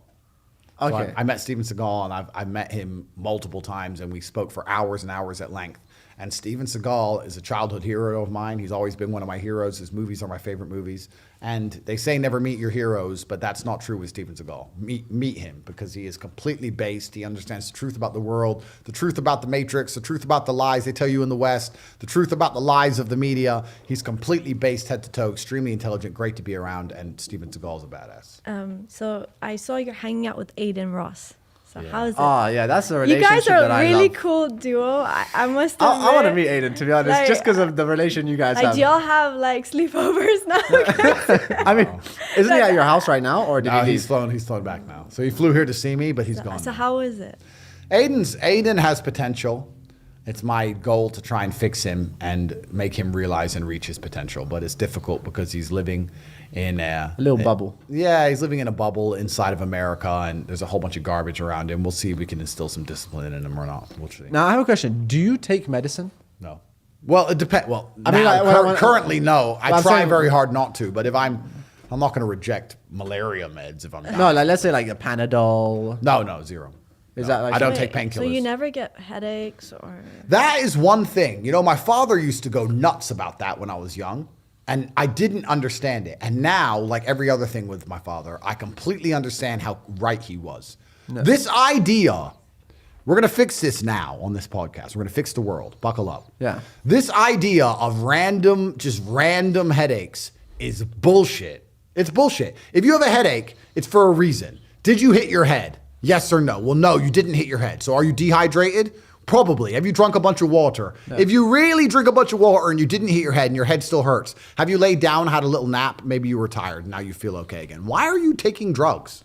I know people who just randomly 4 times a week, I have a headache. Let me just take this pill. What headache? Was your brain falling out? Is your brain rotting? Why do you have a headache for no reason? It doesn't make sense to me. It's stupid. A lot of it's psychological. A lot of it's placebo effect bullshit. And it's an entirely wrong worldview. You can't just go through life medicating yourself for imaginary fucking illness. It's dumb. So you mentioned psychological. So a lot of teens or young people or even adults, they're suffering from a lot of mental health issues. Okay. And what's your advice to them? The world is hyper competitive. If you're going to be a man who's going to sit and say, I'm just sad, you are always going to lose in competition to men like me. No. And there has to be losers for there to be winners. I am tired of sympathy. Sympathy doesn't work for anybody. I'm not going to sit here and be sympathetic for people who say they're too sad to try hard and be their best. Guess what? Perhaps I was sad every time I did exactly what I was supposed to do and trained anyway. Perhaps I was afraid when I fought anyway. Perhaps I was tired when I worked anyway. This is how you get ahead in life. I don't have a fucking ounce of sympathy for these people who sit here and say, well, I feel this way, so I can't. Then don't do it. Stay down there. The winners are at the top, and the winners at the top don't give a shit about how they feel. We wake up and we perform regardless of how we feel day after day. So if I'm going to ignore my own feelings, I'm certainly not going to take into consideration anybody else's. Yeah. Why am I going to ignore how I feel and make sure I'm constantly performing regardless, flawlessly, and then sit and go, oh, but he doesn't feel good, so he's allowed to fuck up. No, you are not. You're not allowed to fuck up to your ancestors or to God or to yourself. You have to perform. This is what being a man is about. The baseline of masculinity is doing things you don't feel like doing. I can't comment on being a woman because I'm not one. But the baseline of masculinity as a whole is the thing that makes a good man a man is that he does what he doesn't want to do. He doesn't want to work and he works anyway. He doesn't want to go to war and he fights anyway. He doesn't want to get up, he gets up anyway. That's the whole point of it. We didn't want to die in the Titanic. Guess what happened? We died in the Titanic. You can't sit there as a man and say you don't feel like it. You're not allowed to not feel like it. You're supposed to do it anyway, regardless. Yeah. So when a man sits there and says, oh, but you don't understand, I'm struggling with motivation. If you are struggling with the motivation to be a winner, then stay a fucking loser. No problem. Stay a loser. Don't care. Because in my circle, there's no losers around me. Your energy is disgusting. I find it revolting. I don't like weakness around me, even near me. Even people coming up saying hello to me. If you're depressed, don't even shake my hand. I do not have time for losers on any regard. Winners only. Yeah. Now, what's your biggest fear? I don't like the ocean. I'm terrified of the ocean. Why? Why? Because there's fucking sharks in there. Oh, okay. It's dark. Yeah, I don't like that. And deep. Like whenever I jump in the ocean from a yacht, like I have to swim So back you straight don't away. say- Same, straight Straight back. away. Yeah, so we agree on that one. All right, We biggest agree on that fear. one. I can't be in water and it's like way low below and there's Yeah. things. Nah. No way. Like people find it weird. Like one of my biggest fears is an animal. It's not even a shark. It's a whale. Yeah. Whale? Because it'll accidentally just swallow you up with the plankton. God. Everyone goes, whales don't eat people. How do you know? If they open their mouth, you're in there. You're done. That's gone. it. You're not going to be He like, might spit you out. oh yeah, halfway down his throat, you could be like, you're not Yeah. supposed to eat me, with all bro. the acid in Bro, what there. is that? Let me spit him out. You're toast. No way. And there's jellyfish and fuck all that. You know what scares me most about the ocean? You know the Mariana Trench, the deepest part in the ocean. That's deeper than commercial flights cruising height. So when you're on a plane and you look out the window, It's higher than that. When you're up on a plane, you look out the window. All that depth at the Mariana Trench, it's actually deeper than that. That is insane to me. So when I look out, every time I look out a plane's window, it's just kind of, I know it's a weird connection, but every time I look out the window of a plane, I'm like, never going in the ocean again. Yeah, I hate it. Never going in the ocean again. No way. What do you think about this whole identify me as a they, the he, she, they, them culture? I think that it's a pathetic attempt at individualism. People want to be individualistic. People like the idea of getting attention. It's a very easy way to garner attention from the universe without any kind of merit. The traditional way to get attention in the world is to do something which is merit worthy. Yeah. I had to go out and become a world champion kickboxer and fight and become rich and become important and say interesting things for people to pay attention to me. But if you're a loser and there's absolutely nothing about you which is special or unique and you want attention, you can sit and try and police other people's language with this complete garbage because it's going to attract attention, whether negative or positive. Some people are going to support you. Some people are going to be negative about it. And either way, it's attention. So it's purely attention-seeking bullshit. But that's not what's scary about it. What's genuinely dangerous about it is two things. One, the idea that they're trying to propagate it on the children. The fact that they will not leave children alone and they're going to sit there with children while their minds form and try and push these idiotic agendas on them is more than criminal. It's genuinely satanic and it's disgusting. Leave the children alone. I don't care if you're gay. I don't care if you're LGBTQ. I don't care if you want to call yourself a zebra. I don't care if you want to stand on your head. I don't care what anybody wants to do in their own private life with their own private time. But I do care what you try and tell my kids. My children, they are mine. And everybody else who's raising children should have the prerogative to decide what they are told and taught. You cannot sit there and force these agendas on children. This is the first thing. And the second thing I don't like is when they try and police other people's speech. There are certain countries in the world today, Canada being one of them, whereas if someone decides to change their pronoun, if I decide to become a she, unless you call me a she, you are breaking the law. You are forcing and mandating by law for other people to participate in a delusion, because that's exactly what it is a delusion. And forcing other people to believe in delusions by law is wrong.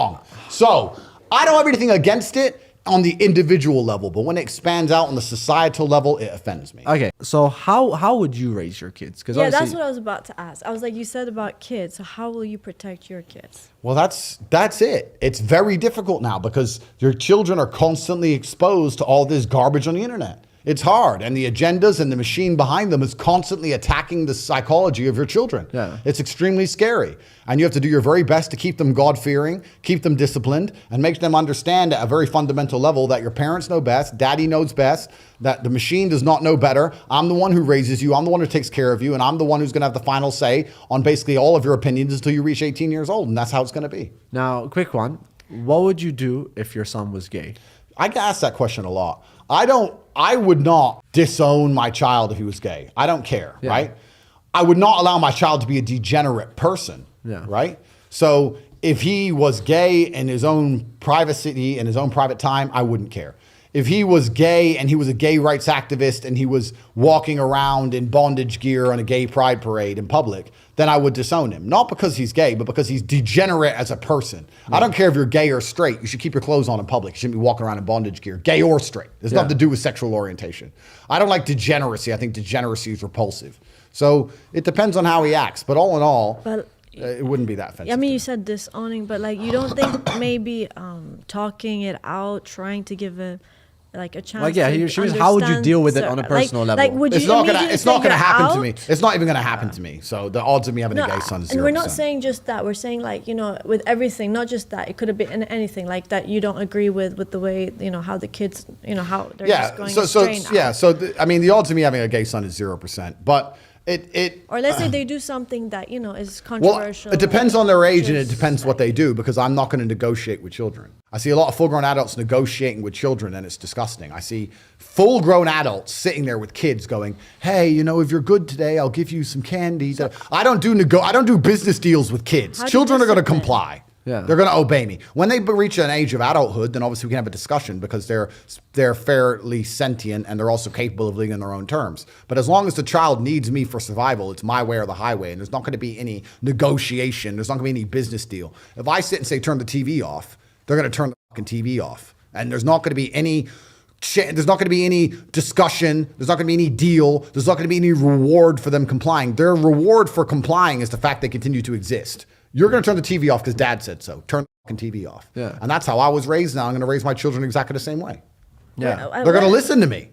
At what age do you think a kid's an adult? I think around 18, I guess legally that makes them an adult. That they still have a lot of learning to do. They're still stupid and they're still going to make a lot of mistakes. But around 18, they're certainly old enough to live on their own and survive. So I'd guess around 18. Let me clarify. If they're in my house, it's my house and I'm the boss. So that's it. I don't care if they're 23. If I say turn the TV off, it's my house. And that's what it's going to be, because my house, I'm the boss. So before we get on to more businessy stuff, I kind of want to switch the topic. We'll come back to more business in a little bit. But obviously, since Lana's here, topic of women, love, all that stuff, you know. What do you look for in your dream girl? I think innocence is attractive. Obviously, that's the first thing. Nobody wants a female that lacks innocence. Innocence also comes with a lack of experience to some degree. You like a woman you can show the world to and be her first conduit to many beautiful things in the world. Yeah. Respectfulness, complicit, compliant, happy. I love happy women who are always smiley to Yeah. take the stress away from a hard life. I have a very difficult life. When I come home, I want my woman to be happy and smiling. And a positive force. That's the whole point. I go to war to live a very good life. And when I come home, she has to be my sunshine. That's the goal. You want a ray of sunshine. What are 3 red flags in a woman? If she is overly social or has a bunch of male friends, that's the first thing. That's obviously a massive red flag for obvious reasons. If she's very aggressive, hyper-aggressive or hyper-masculine, that's that's definitely a red flag. Some women, especially in the Western world, are becoming like that. Yeah. And if she believes in any of this feminist ideal garbage, and when I say feminist, I don't mean everyone believes that women should be able to have an opinion on certain things and believe that women should be able to drive or whatever. That's fine. But when I mean like full crazy feminists like the West, that's a massive red flag. Now, do you think it's more important to love or be loved? It's a good question. No, because let's say you might not necessarily love that person fully, but they love you. Don't you believe in you receive what you like? No, the energy. I don't think you receive what you give. If I had to choose, I would be the one who's beloved. I would rather be the one who's loved. Now, okay, this is just one of those quick fire questions. If you had to choose money or love? It's hard. It's impossible to. It's impossible to choose. Like there's too many nuances to the question. I can't choose. But I do think that love is extremely important. Humans are social animals. Yeah. And you do need love. They say money can't buy love, and that's true. But money can help facilitate love. Yeah. Let's keep that in mind. And how many times do you think, like, have you been in love? Everyone has, of course. But how many times have you been truly in love? I'm not sure. I've never been. There's never been a period of my life from the age of 15 to now where I've not had a woman who I consider myself in love with. I've never had a period of loneliness ever. Wow. I've never had even 3 days when I couldn't. Wow. Never ever. So ever. you've never really been alone in your life. Well, no, I've never needed to be. So do you? I could be, and I'm saying I could take a week away and go by myself somewhere. I'm saying I've never had a period where I didn't have a girl who was in love with me ever. Don't you think that might be one of the keys to your success? Because when you have someone that's on him. there, I'm not saying that was the reason, but believe me, to be with someone makes so much of a difference, and people don't realize this. Like we have been made to be in pairs, as much as people are alone, and they sometimes say I don't need someone. But I feel like it completes you, and it gives you a drive in life. You get more excited. You do your work. You have something to look forward to. No, I understand what you're saying. I mean, the person who has been beside me on this meteoric rise to world conquest has changed. There's been a bunch of them.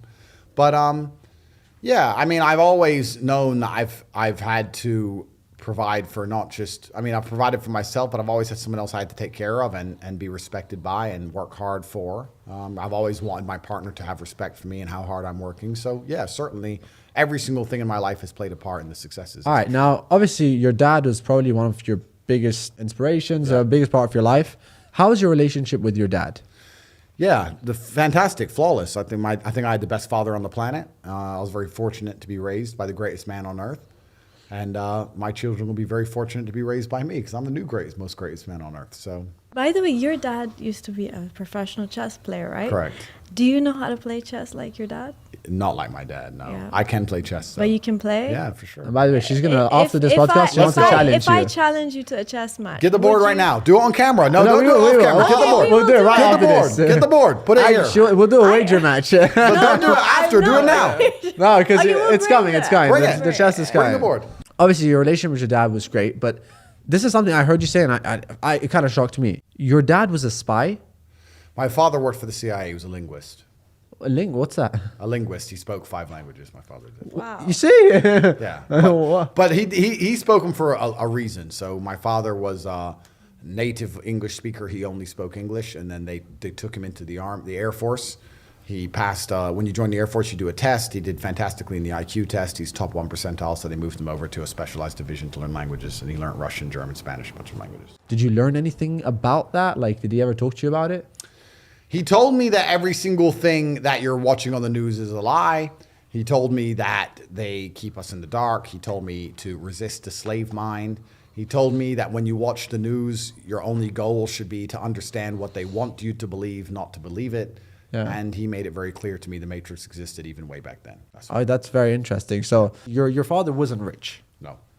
And I heard you said somewhere when he passed away, unfortunately, like he had no money. He had $12 in his pocket. That's when, wow, That was it. But- Exactly $12 $12 to his name. to his name. This is something that you always push, like, you need to get rich, you need to get rich. In that situation, like, what would you say to that? You know, because some people might say, well, if you're pushing this and your role model is your father that didn't have money. Yeah, correct. Yeah. The goal of a son is to be a built-on better version of his father, right? Yeah. So my goal as my father's successor is to be even more successful than he was, to be a better version of him. Yeah. I do my very best. I still think he was better than me in most regards, but in the one area I have surpassed him is clearly financially. But my father had a different mission, and he was focused on what he did, and he did a fantastic job of it. But yeah, he was not financially successful. I'm actually glad for that because I'm glad I was raised completely poor, and I was raised broke poor. I wasn't raised, everyone goes, I was raised poor. No. I was raised completely broke. We were in a homeless hostel, and we changed country, and we were living with a bunch of Kosovan war refugees, and we had a really bad story.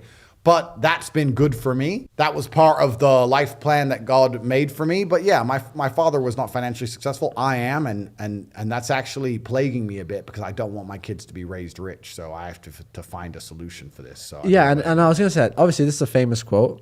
Hard times create strong men. Yep. Strong men create good times, and good times create weak men. Yes. Now, you're a strong man. Yes. Thank you. Are you going to create weak men? Yeah, so I'm going to create good times for my life, but I'm very conscious of it. So because I'm very conscious of it, there's no way my children will be raised rich. Yeah, that's what I'm saying. Are you going to like make them kind of struggle in a sense? I'm going to make them struggle for real. Not in a sense. They're going to struggle for real. And I mean it for real because they have to understand there is no safety net. I never had a safety net and they can't have one.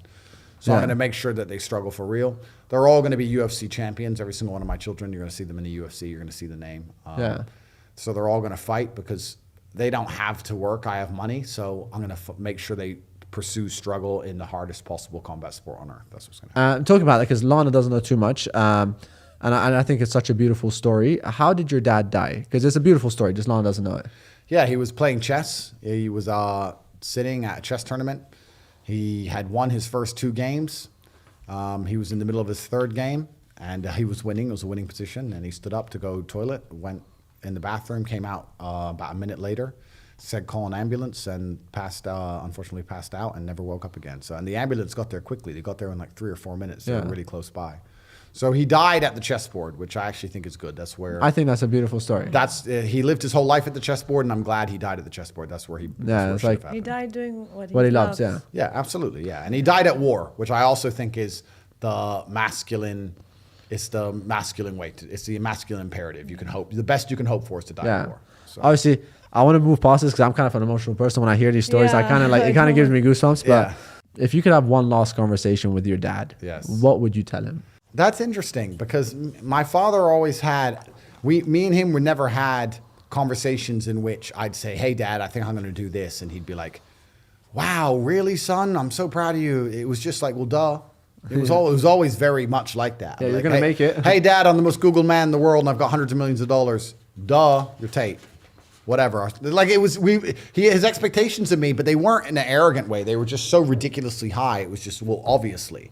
So I don't think we talk much about the material successes of anything. My father would be happiest knowing that his bloodline is secure and that I exist, and my goal is to have 20 sons, and that's what he'd be happiest to know, and that he's done his job, and to know that I pay respect to him every chance I get, and I mention him as much as possible. And he did a fantastic job with me. The great thing about children is that if you do a good job with them, a truly exceptional job, they allow you to live forever. Because my father is discussed on the biggest podcast in the world repeatedly. Yeah. Because of me. No, I love that. Which is good. I'm such a fantastic person that they discuss my origin, which means my dad is discussed. So if I do a fantastic job with my son, I will be discussed on the biggest podcast of the future, and you get to stay alive forever. Yeah. So that's going to be the end goal, and I feel that I'm doing him justice and the ancestors justice and the last name justice. In fact, I know I am.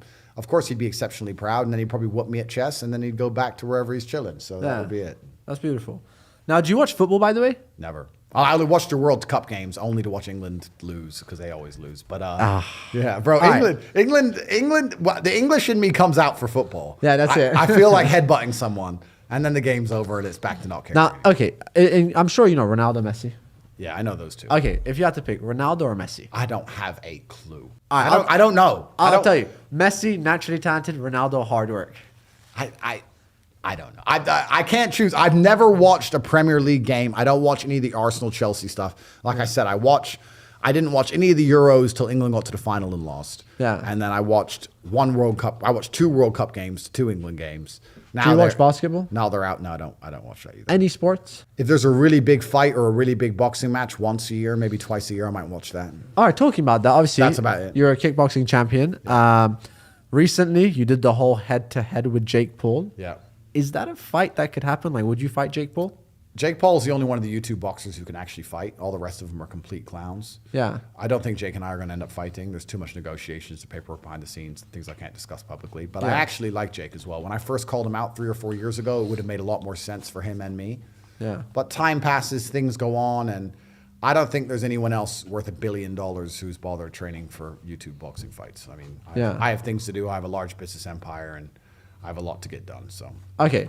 Now, moving back onto the business sense, what is your biggest source of income? Where do you make the most money? that's confidential. I can't possibly say that. Okay. Can't say that. Right now, Yeah. what is the best way to make money for people watching? What do you think? What is the best way to do it? Okay, so the days of easy money are gone. I want to even in the last 2 or 3 years, it was easy money mode. Every idiot you knew was making money. Every clown had made money on a pump. You know, a number of people who thought they were expert crypto traders in the last 3 years. It's so funny. I'm a great crypto trader. Everything went up. It all went up. What do you mean you're a great trader? You could have bought anything. You bought Poo Dick coin and made money. Of course you're a trader. Like that, all that shit's over, right? So all the easy money's gone. It's all cyclical. So all the amateurs are going to start suffering because now we're entering the realm of the professional. And making money is going to be harder than it's ever been. Yeah. All the free money's disappearing. You have to become very, very confident and competent. And that's one of the things about the last few years. Anyone who made money in those years, a lot of them didn't learn any lessons. A lot of them didn't learn how to make money. They just got lucky and just picked up a pump or caught some garbage, but they didn't actually learn anything specifically. The best way to make money in the world today certainly has to be something online. I think that making money online gives you absolute freedom of your own geography. It gives you access to the largest possible customer base. And there's 18 different modern wealth creation methods that we teach inside of the real world that will allow people to make money online. So that's going to be a nice, easy plug to go there. But it's interesting. It's an attention economy. And truthfully, without saying too much, you either need to be prepared to get a whole bunch of attention on you, like we're all doing here, or you need to be close to somebody who's doing that. And that's where a lot of the money is flowing nowadays. Now, look, I'm a person that believes in people do change. before I continue this topic, what's like, would you say you made a lot of mistakes? No. You used to have a webcam business. A lot of people, let's say, would say that's wrong. Number one, just generally morally wrong. Yeah. A lot of people might say, well, you're scamming people. I sit here and I do not think I've made any mistakes. Every single action I've taken has led me here, and I'm very happy with where I am. So I've not made any mistakes. As for scamming people, I think the industry as a whole is a scam. Yeah. But I was not scamming people any more than anyone else involved in the industry. I personally think the industry is a scam. However, a lot of the men who are involved and send money to girls on webcams don't think it's a scam. They like it and they enjoy it and they think it's totally worth it. So I think it's a scam, but they don't. So it's their prerogative. But let's say like your son wanted to do this business one day. Would you say, son, it's great, go for it, or would you rather he does something? Yeah, as in, it wasn't a mistake, it was part of your journey, I get it, but would you kind of advise like, that's already the past. I needed to do it to get here, but like, as in like, if you don't need to do it, don't do it. Well, it won't exist much longer anyway, but to stay inside the parameters of the question. Yeah. If my son were to come along and say, I found a job that I'm going to take exceptionally serious, it involves opening a webcam studio, but it's going to allow me to bring the entire family out of poverty and we're going to make millions of dollars and I'm going to take it seriously and work very hard at it, I'll say, good, congratulations, do it.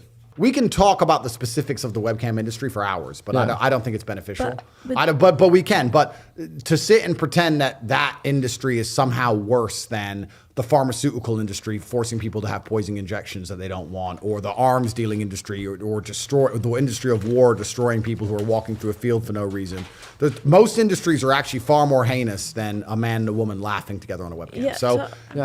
It's really not a big deal. But like, there's so many options of businesses out there. Yeah, well, you say that. You say there's so many options of businesses out there, but this was 10 or 11 years ago, and 10 or 11 years ago, even making money on the internet didn't exist like it does today. Yeah. Podcasting didn't exist. Yeah. YouTube didn't exist. Like, it was just MySpace and brand new Facebook. And I don't think that many people would sit and find a way to make a lot of money with a very profitable business and go, oh no, let me throw this away and just find another one. That's not how the world works. Now, okay, right now, if I gave Andrew Tate $1 trillion, is that it? Okay, let's say an amount. If I gave really you no. If I gave you $1 trillion, okay, what would you spend it on? The problem is there's nothing to buy. I already have this problem. Yeah. And I already have the problem that there's genuinely nothing to buy. You buy some clothes, you got some clothes. Yeah. I have 30 something cars. You get all your cars. I keep buying new ones because there's nothing else to buy. Yeah. You buy 20 diamond watches. Okay, whatever. Yeah. There's nothing to buy. I have everything, bro. I need someone to invent something that I want. I don't want anything that I can already afford everything on the planet. Buy the moon. I don't know. Buy a spaceship. I don't really want to go to space. Do you believe there's life outside of Earth? Yes.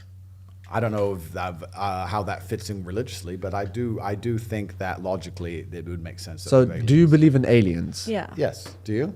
I definitely do. I think definitely, like, if I don't think that there are aliens, it'll just be a very sad life. Like, we're just gonna live and die and that's it. Completely. What do you think the purpose of life is actually? From an animalistic perspective, we're just here to procreate and reproduce and spread our genes. But perhaps it's a journey of discovery. Because I always think, like, there's 7 billion of us, right?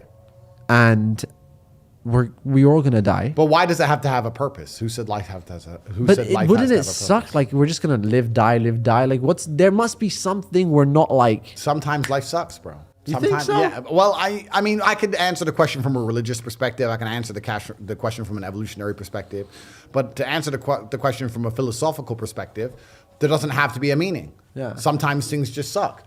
Bro, there are babies that are born that die same day. It's just unfortunate. That's just life. Nothing has to make sense. It doesn't always have to make sense. Yeah. Do you think life is a test? If it is, I would like to think that the number one test is if you're going to be true to yourself and honest in the face of all adversities and all the people trying to tell you to be quiet, because I think everybody's facing a similar version of a much smaller version of what I'm going through. You're trying to tell the truth and people are trying to stop you from doing it and tell you you're wrong. Yeah. But I think you should just be true to yourself and true to your heart. I think that's the true test, because that's where real happiness lies. I want to make it very clear to people that you're never going to be happy if you're not honest with yourself and living your true experience that you want to live on this planet. When you're on your deathbed, you're going to look back at your life and say, did I do what I really want to do? Yeah. Did I say what I really want to say?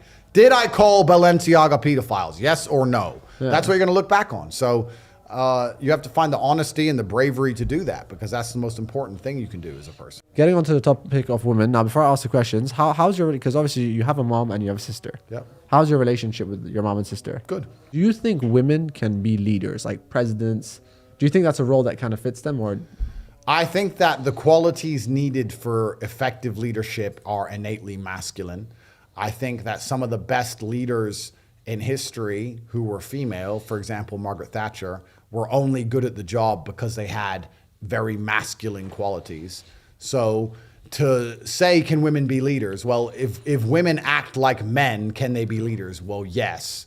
But I guess that would answer the point that intrinsically men are evolutionarily designed to be better at leadership than females, because for a female to be good at leadership, she has to adopt masculine qualities. Now, this is a funny one because I saw this and my sister, she loves music. What's your favorite song? Currently, I mean, I listen to a lot of Drake's albums. So. Drake. You like Drake? No comment. Drake or Tupac? Well, Tupac's a real gangster. I mean, come on. Like Drake is from Canada or something. Who? Snow. What happens in Canada? Nothing. All right. Injections, vaccines, and fucking it's bullshit. Canada. Now, you made music videos in the past? I messed around. Oh with yeah. them. Yeah. I And by the way, saw this is the that. only part which I'd say that's the one mistake you made, I think. Well, I'm not talented, that's for sure. Yeah. Like you wanted to do the music video? No, I've already described this. I've just discussed this before. I was proving a point to a friend of mine who said he was working on an album for a very long time. And I was explaining that the number one key to making money is speed. We teach this inside of the real world and inside of the war room. If you want to get rich, you have to act quickly. You have to do things fast. Speed is rule one. Not enough people understand the importance of speed, because every hour you spend not making money is an hour you're not going to get back. The sooner you turn on the tap to the money, the more money you're going to make. You have to be very, very quick. And he was talking about he's going to release an album. And every time I saw him, he kept saying, I'm working on my album. And it took him months and That's months. exactly my sister. There you go. Months and months. So I made these songs, and I didn't make them to try and become a musical star. I made them to prove a point that you can make a song in a day. I made a song, wrote it, made the song, and filmed the video in a day to prove that, bang, if you're serious, you can do it. So people say, I'm working on my album for months. Thank you. That's exactly. And it doesn't take months to make an album. You're just wasting a whole bunch of time. You could do it in a week. Get to work. Get to work, young lady. Get it. Come on, I'll buy it. I'm waiting for you. Let's write some lyrics right now. I'll help you. Ready? What should we sing about? Yeah, if you say anything right now, I just feature it in a song. Lana Rose featuring Andrew Tate. Come on, let's make a song right Give now him some together. lyrics right Give now. me a lyric. Bro, stop. No. I know this could be a great feature. We have the mics and everything. I used to write poems on my Instagram until What they is it? deleted me. I've been Moving moving different for you. Been moving Don't different make for me you? Good. regret it. Okay, You're the exception. I hear that a lot. I've been yeah. breaking all the rules. I hear Okay, that a lot. I think can we say that? Can I get you on a feature song right now? I've been moving different for you. Perhaps my future price has gone up along with the TikTok views. So Yeah. we'll have to work it out. Now, do you watch YouTubers, by the way? Never. All right, well, we're just gonna throw this one out the way. Yeah, I mean, you can say some names. I might know them, but I do not. Do you know watch. Mr. Beast? I know who he is. Yeah, I know what he does. Yeah. Logan Paul, Jake Paul. Yep. I know who they are. I know who KSI is. But I never watched these people ever. I never watched their videos ever. Never. PewDiePie. Have you heard of PewDiePie? I heard of him. Yep. Never watched his stuff. If you had to rank them, I never watched their things. I don't know. We'll put Logan at the bottom because he's on steroids. He's on a bunch of steroids. So we'll put by him the way, at the do bottom. you think Logan's on steroids? Think? Let me fucking think. I'm a professional. I do not think I know. Yeah. I don't sit and think. I don't make accusations like this out to the world by, oops, oh, I think. No, I know. And I know very well. I can tell you exactly the drugs he's fucking on, along with everything else recreational, because the guy's constantly out of his fucking head. I know everything about Logan Paul. Everything. It's been a while since I've seen you do podcasts. Yeah. And obviously, everyone wants the exclusive. Yeah. What's an untold story? I have so many untold stories. Give us 3. I mean, if you have so many, just give us. Each of my stories is like 45 minutes long. All right, an untold story with a little secret, something that I can, what's your untold story right now? A lot of people think my life is so interesting, and they think the things I say are so controversial and interesting, and they're 5% of what's in my head. Yeah. I could say so much more controversial things. I could say things far more abrasively, and I have stories which are far more interesting than the ones anyone's ever heard. Yeah. And I only tell a very small percent because I have to protect myself and the people I care about. Just one. Right now, just give us one untold story. I can't, bro. There's too many questions involved around all of it. I can't. Like maybe about like a funny date. Oh, okay. I heard this from a TikTok video. I don't think you're going to answer it. Does Andrew Tate have children? I perhaps could have some. Do they look like you? Well, if they were mine, they would probably look like me. Damn. If I had. But like, how would they know? Because genuinely, I heard, and I was like, they seemed like they had a lot of information. I mean, like, yeah, you never deny. Yeah, it's starting to spread, the idea.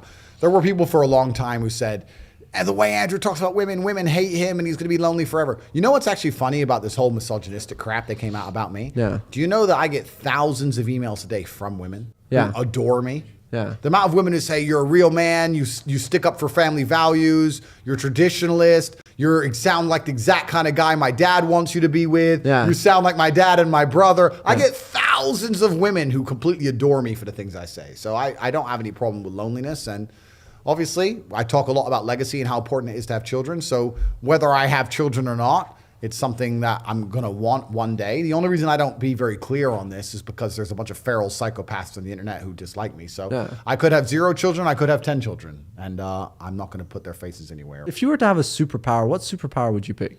I would have the ability to speak and everybody absorb my knowledge and words and understand that I'm ultra intelligent. And, All right, fine. No. A basic superpower. We're talking I about. already have the superpower. Here we are. I'm the most Googled man on the planet. You should have been more specific. Okay, no, as in like I want to fly. I want to invisible. read someone's I brain. wanna throw fire. I want to. You can't just say something you have already and just say this fish. is. That's I true. don't I have a know. lot of superpowers already, so I'll have to find one that I don't have. Okay, choose between flying or being invisible. No, let it be. You might want to just read someone's brain. No, these two. I want to know. Well, I'd like the idea of being invincible, living forever and being invincible. That would be cool. Invisible. Invincible would be cool. But being invisible, I guess, could be useful also. But all in all, I don't think it'd be that useful for Let's talk about this for like professionals. Now we're going to go into depth. They're going to regret this question. Okay. Being invisible wouldn't be that interesting for finding out the things you actually really want to find out outside of bullshit chit chat and girl drama, because most sensitive conversations are happening inside of facilities that you couldn't penetrate even if you were invisible.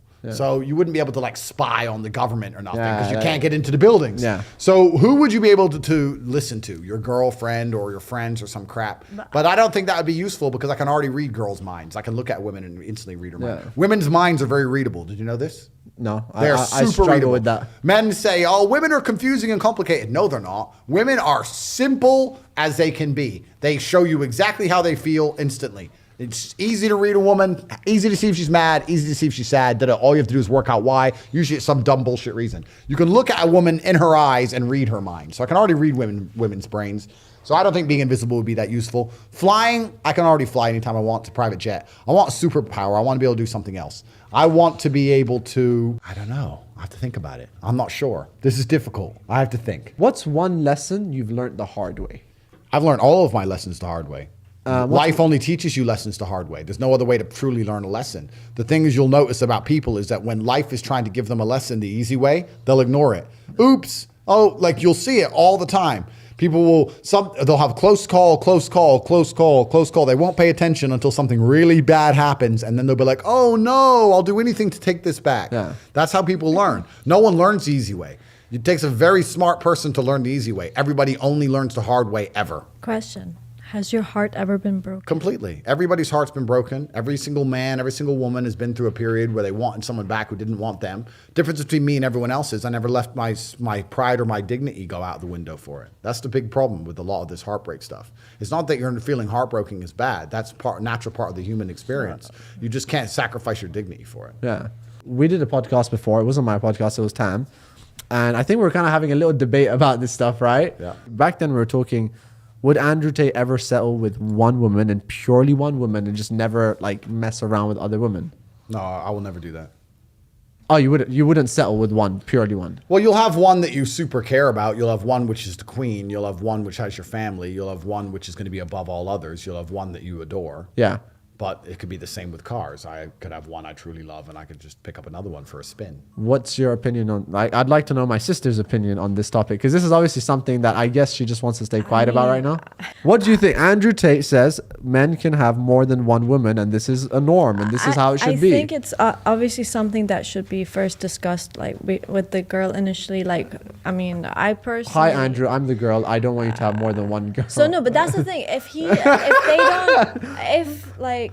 Joe, be honest, because my sister has very strong opinions about this off camera. But then when I told her, I was like, Andrew's going to come here and you're just not going to say it. So my main thing, and like when I look for someone, is loyalty and trust. Like I can't, like, if there's no loyalty and trust, and like, look, that's the thing. I would obviously ask these questions, like in the beginning, so to clear it up. And I think that's what it is. No, it wouldn't work that way, because no man's going to sit there and say, yeah, I'm going to cheat on you. So you can't have discussions about it. And I understand that you look for loyalty, and I agree you should have a man who's loyal to you, but men show loyalty in different ways to women. Women show loyalty through sexual exclusivity. Men don't show loyalty that way. Men show loyalty in a bunch of other ways. One of them is financial. The other is taking care of the woman. The fact that I would have a woman that I pay her bills, take care of her, give her a sheltered life, spoil her, look after her, try and make her smile, give her all these things, put her on private jets, take her around the world, and make sure that she's happy in nearly all realms with no concerns. That's loyalty. Just because I spend a night with one random chick every once in a while does not mean I'm not loyal to her. Whereas a woman is the completely opposite way. Men, for the longest period of human history, have not been sexually exclusive. And now we're living in a world where we pretend it's normal for men to be sexually exclusive. They never have been. And we're also in a part of the world now where most men have more than one wife. So it's kind of interesting to see. Do you think that's okay, Lana? I mean, I don't think like all guys are like that. Of course, because you can get a Nissan. Isn't it great how life goes full circle? Yeah. You can get a nice, reliable Nissan. Nobody wants the Nissan but you, because to you it's trusty and old. It's got a bit of rust, but it's okay. But guess what happens when you're a Ferrari? Everybody wants to spin. That's life. That's life. And if you're going to be with a top tier male, you're going to have to accept. If you're going to be with one of the best men on the planet, the most desirable men on the planet, who fixes all of your problems, who's hyper competent, who can get all of the things that you need done, who excites you, who's interesting, who's spontaneous, who takes you nice places, you're never bored to spend time with him, you're never bored in bed with him, he never lets you down, you're going to have to accept that this man is going to eventually, over a long enough time period, occasionally do some extracurricular activity. And you're just going to have to accept it and get over it and ignore it. Because that's what happens when you have a top tier male. Okay, here. Listen, first off, if I were to agree on something polygamous, it would be in the sense that the guy would have them like the 4 wives, right? Okay? But I won't agree on a guy being like with 20, 30 girls, like outside of being like serious. You know what I mean? So I don't think like, I mean, I've seen from previous like people that I know, like they sort of like the lady knows that the guy is with so and so, so he already knows like the girls, and they already been sort of introduced because he sort of lets her know. But I just don't. I personally, as a woman, I don't like having like an unknown like guy with I'll millions of people. Andrew said this to me last time. He said, "Listen, if I'm a high value man." That even I'm not going to tell my woman, but she's not dumb enough to not know that I'm not messing around with other women. But like with a million people, I just think like, there should be a limit to things. I think it's very unhealthy. Everything, if you do too much of it in life, it becomes very unhealthy. Do you think that makes Andrew a bad person? I'm not here to judge him. Only God can judge him. Judge no, me. I would like. Okay, I based on him God saying, can "Listen, only I will judge. never be fully and utterly loyal to my girl." Judge me. Does that make him bad? I mean, did you tell your girl that? No, he won't. Are you not honest with your girl? No, but okay. So let's stay here for one thing at a time. Firstly, I want to destroy the myth of females pretending they want honesty, because they don't. So when you're honest with women, you get just headache on both sides. They don't want honesty. When you come to a woman with honesty, it's just they're not ready to handle it. They are not prepared for it, and it also lowers your status as a man. I don't have to sit there and say, "Hey, I'm going to do this." The point is this. Every king, every sultan, every sheikh, since the dawn of human time, had more than one woman. All of them. Every single one, always. That's all of recorded history and the modern world. So to sit and come along and say that king-level men, not Joe Schmo, king-level men are going to be stuck with one woman and they're not allowed to do anything else outside of it ever is garbage. If you go and you actually experience time with top-tier males, if you go hang around with a Russian oligarch, or you go hang around with the richest guy in Bangkok, or you hang around with anybody anywhere on the planet, he has more than one woman. That is a fact. I'm not against it. So if you're a woman and you prioritize loyalty, sexual exclusivity, not loyalty, because like I said, male loyalty is different than female loyalty. I am completely loyal to my woman. I can be completely loyal to all my women at once. I'm completely loyal because I fix all their problems and I tolerate them and go out with them and deal with all their crap. So I'm very loyal. I don't think that's I'm very loyal. Definition of loyal. It is. No, but it is. But it is.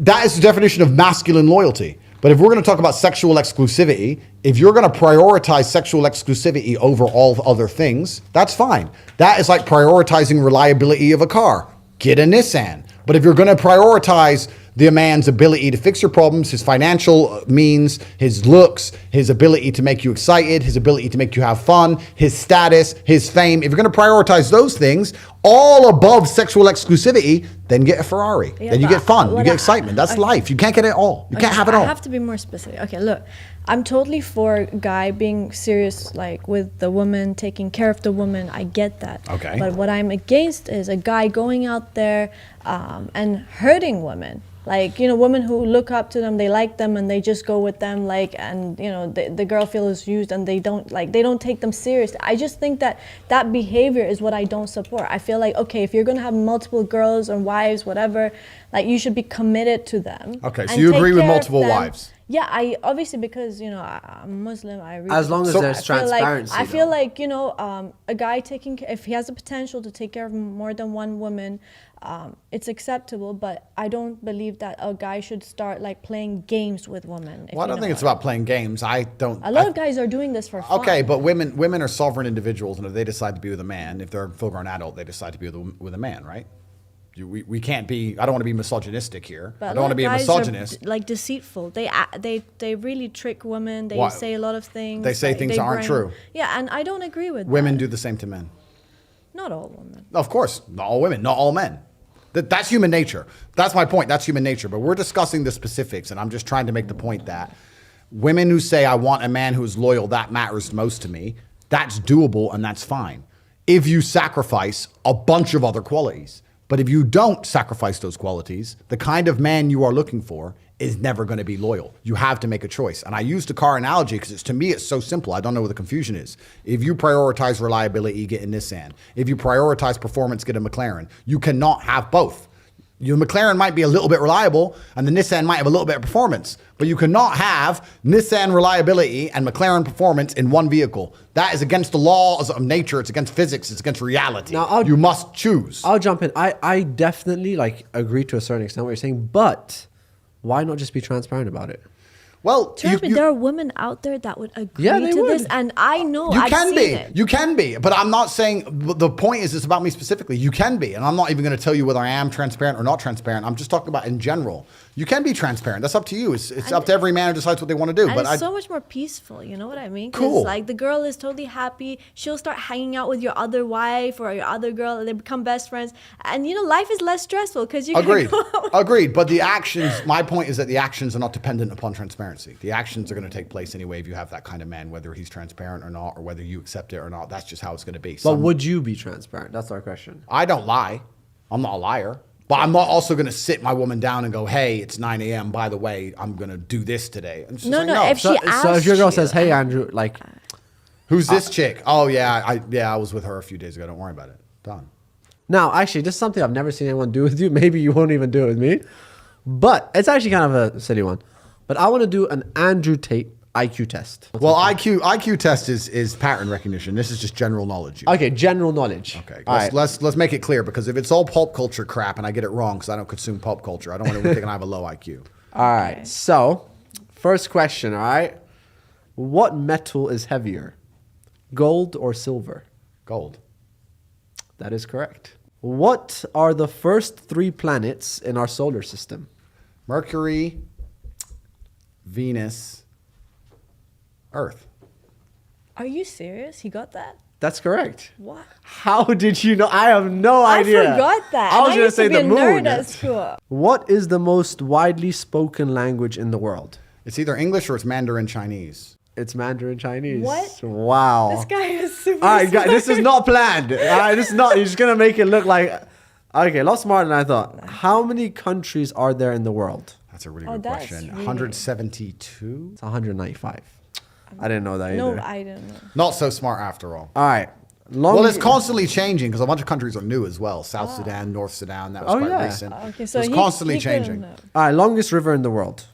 The Nile. No, the Amazon. It's the Nile.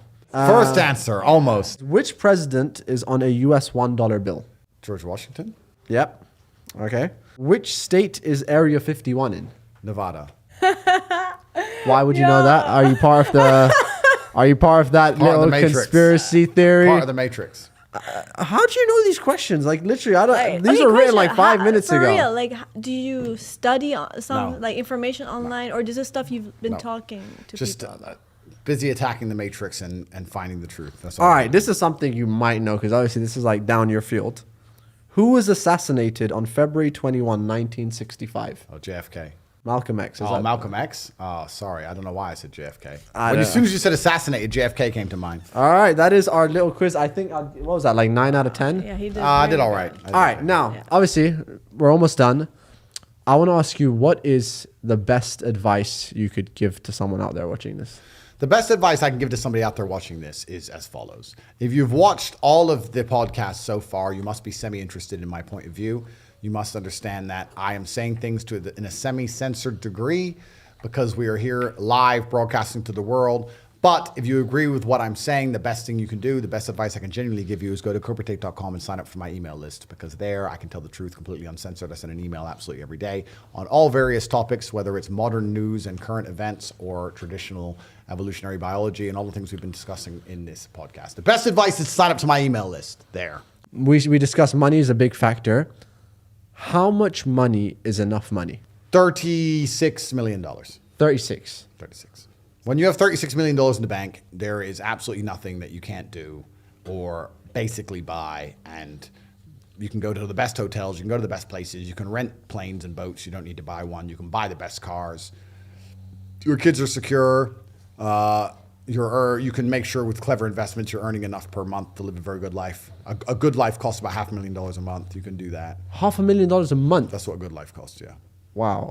Minimum, if not minimum. I heard you say this somewhere. You said life is getting more expensive day by day. So I spend between $500,000 and $1 million a month on life. That's how much it costs to live a good life. If you want to have staff, look after all your supercars, have your cars moved around the world, fly on private jets all the time, stay in hotels, eat in nice rooms, eat out every day, not have to ever cook.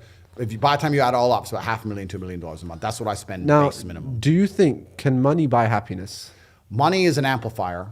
Yeah. So money does not change who you are, it amplifies who you are. If you're one of the people who's constantly miserable and you get rich, you're going to stay very miserable and end up a drug addict. If you're one of the people who's happy, hang around with his family and gets rich, you're going to have great times with your family and be happier. It amplifies. It doesn't change anything. It'll make you sadder if you're already sad, happier if you're already happy. It'll make you super powerful if you're already powerful. It'll make you a loser if you're already a loser. It amplifies. Money does not make the man. Man makes the money. So you must make sure, especially as a man, that you're important and influential and powerful and your head is straight and you're mentally strong before you get a bunch of money in the bank. How much money is too much money? $1 billion. $1 billion. Yes, because then you're on too many federal agency lists. Trust me. But now you're on that list. Unfortunately, yeah, that's sort of the problem. But okay, the thing is, I heard a few months ago you said, I'm worth around $400 million. Yeah, I was trying to, suppress my... Your actual... So right now... So let's put it this way. Forbes have been in touch to put me on the billionaires list. Oh, wow. Yeah. Do you want to be there? Or you're like, nope. They're asking for paperwork. I'm like, no, sir. I'm not stupid. Damn.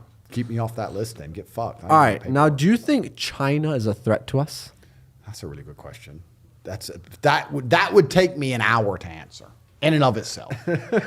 I don't think that it's about threats. I think that we live... the geopolitical order of the earth is currently changing. That's for sure. Things are changing now, and the West is dying, and the West's dominance over the culture and over the world is going to be replaced by another power or another pair of powers, and it's going to be interesting to see how the world shapes from there on out.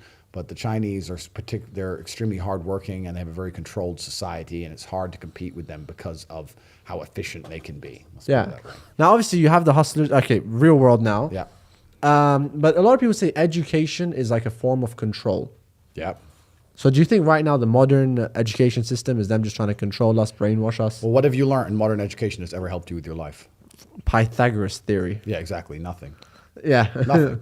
Everything that you learn in the modern educational system is a waste of time. None of it helps your life at all. Yeah. And most of the time, especially in the West, you end up in debt to learn things you don't need. And Yeah. they do that to get you already inside of the slave machine. So you have to quickly get a job and pay all this money back and sit there and slave away your job forever. If they really cared about you and they wanted you to learn things and know things, then they would teach you about how tax works, how money works, how business works. They don't teach you any of that. They'll never teach you anything about anything important that can genuinely improve your life. They just teach you things to keep you inside of the slave mindset. It's an indoctrination camp. It's all garbage. I teach more about how to make money in my school for $49 a month than you will ever learn in a business MBA for $100,000 from Harvard. Yeah. Because I'm actually trying to teach people how to make money because I exist. My school doesn't exist in a vacuum either financially. You have to understand the educational system exists in a vacuum. You can only get the loans if you use the loans to go to school. Yeah. In the West, if they were to say, here's $100,000, do you want to go to school with it or do you want to do something else with it? Nobody would go to school, but you can only get the money if you go to school, which means the school doesn't have to be competitive. It's not competing against any of the other avenues Yeah. of generating money in the world. So they get to just completely scam you and waste your time and waste years of your life and teach you nothing. But my school exists out in an open economy. You can spend your money on my school or you can spend your money on a Nando's or something else. Yeah. So you're only going to stay in my school if you're genuinely getting your money's worth. And that's why the fact we have 161,000 students shows how powerful and potent and effective my school is. Now you're making lots of business moves, but what's the next business move for Andrew Tate? I don't know if I need any more business moves. I have more money than I'll ever need for the rest of my life. I have an idea. Sure. And this is actually a part of your university. So you are, like, as you said, one of the most sought after men everyone listens to, Yeah. but business, it's not really a business idea. Like, do you listen to feedback people give you about your course?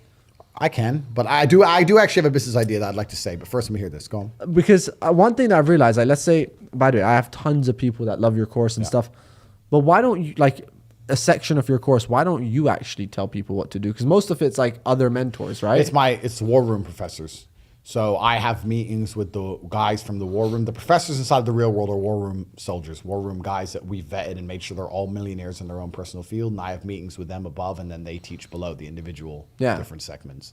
But as the real world evolves, there is a section specifically on me, and I do write in there every day. Okay. Now, actually, you mentioned this and something just popped up to my head. Do you believe in magic? Yes. I heard somewhere there's a guy you have in your war room. He's a hypnotist. He's not a magician. He's a hypnotist. Well, I believe in magic in regards to the idea that you can do exceptional things if you have enough self-belief. Self-hypnosis is ultra powerful. You've never hypnotized yourself? No, I don't know how to. Every word that comes out of your mouth is self-hypnosis. Do you consider yourself a strong person? Yes. Do you say I am strong? No. Why not? Just don't say it. Do you think if you say I am strong on repeat overall in a long enough time frame, if you keep saying I am strong and truly believing it, that you'll be stronger? No. Well, then you're wrong. You would. Really? Of course. He's right. Self-hypnosis. You have to believe in yourself. You have to say things. If I were to tell you right now I could rip your head off with one finger, you wouldn't want me to try. I mean, because you're a big guy. Because you know I mean what I say. Okay. This is my exact point. Is that a way If I look at a man's eyes and I tell him, listen, don't touch her. I'm going to hurt you. That's Yeah. hypnosis. So this is like a If he way of complies, manifesting. then it's hypnosis, right? I guess so. Life is hypnosis. It's all hypnosis. Actually, Hypno- do you hypnotist. believe in parallel universes? There are many different versions of the universe, but in all of them, I am fighting the Matrix. There's not a Because if single one where I'm not in battle against the machines, Mo. And every single one, I'm in battle against the Because machines. if you think, everyone says, like, we are not real, nothing is real in life. Well, that's cope. That's just cope to make excuses for being a lazy piece of shit. Obviously, you did say you invest, but what is, like, is there any companies that you would look into buying? My next business idea, I'm going to open a Tate Center. So I'm going to buy a big warehouse here in Dubai, and I'm going to put Tate Center on it. I'm going to put like 20 supercars in it, and we're going to have coffee and a cigar lounge and Really? merchandise, and I'll do my live podcast from there, and I'll meet fans there, and we're going to do it. It's going to be a huge project here in Dubai. It's going to be massive. Anybody who listens to somebody who's worth $1 billion talking about how to make money and says he will teach you, him and his team will educate you on how to make money online from your phone, from home, for $49 a month and doesn't sign up, doesn't deserve to be rich. Yeah. Because you have nothing to lose. Yeah. Worst case, you join for $49, you try for a month, and you're too stupid and you can't do it. You've wasted $49 on lunch. It's not even a big deal, right? Yeah. Anybody who doesn't even try deserves to stay poor forever.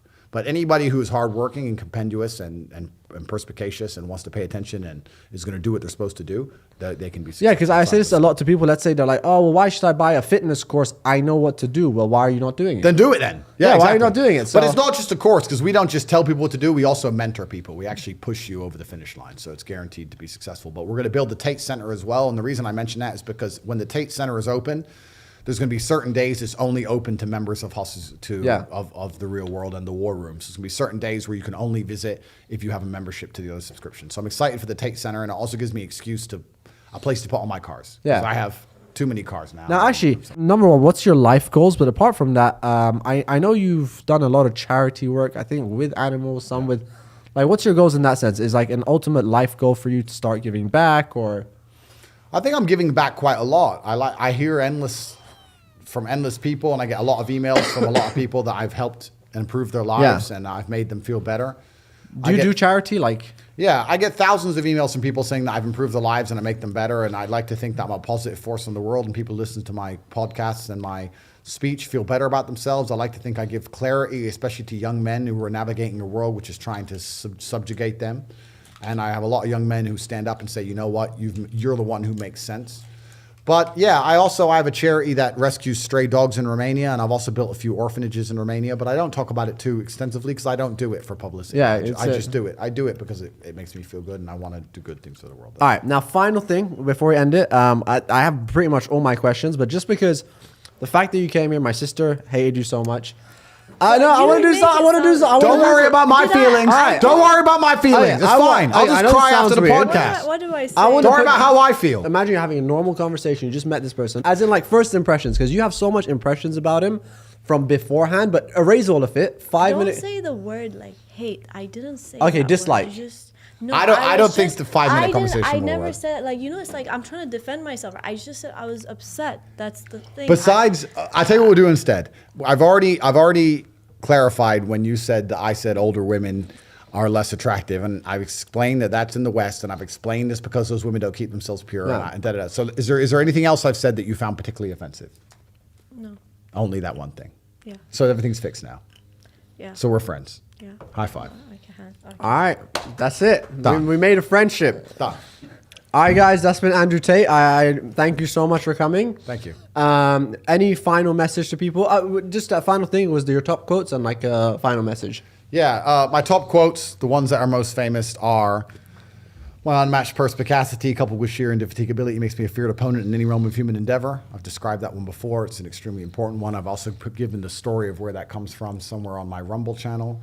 The other one is I allow manipulation to find out where my enemy wants me to go. Then I use my mind to break the trap and punish the perpetrators. And the third one is what color is your Bugatti? So the third one is a little bit less insightful than the others. But I guess it's kind of useful just sometimes to throw at people. But those are the top 3 quotes. You can find me on Twitter at Cobra Tate, on Rumble at Tate Speech, where I release videos, and then CobraTate.com. I have a free email list, and I have information on the real world and the war room. It's all on the. All right. Cobra Well, Tate. thank you so much, guys. That's been Andrew Tate, and yeah, thank you. Thank you so much. All right, that was amazing, bro. Thank you.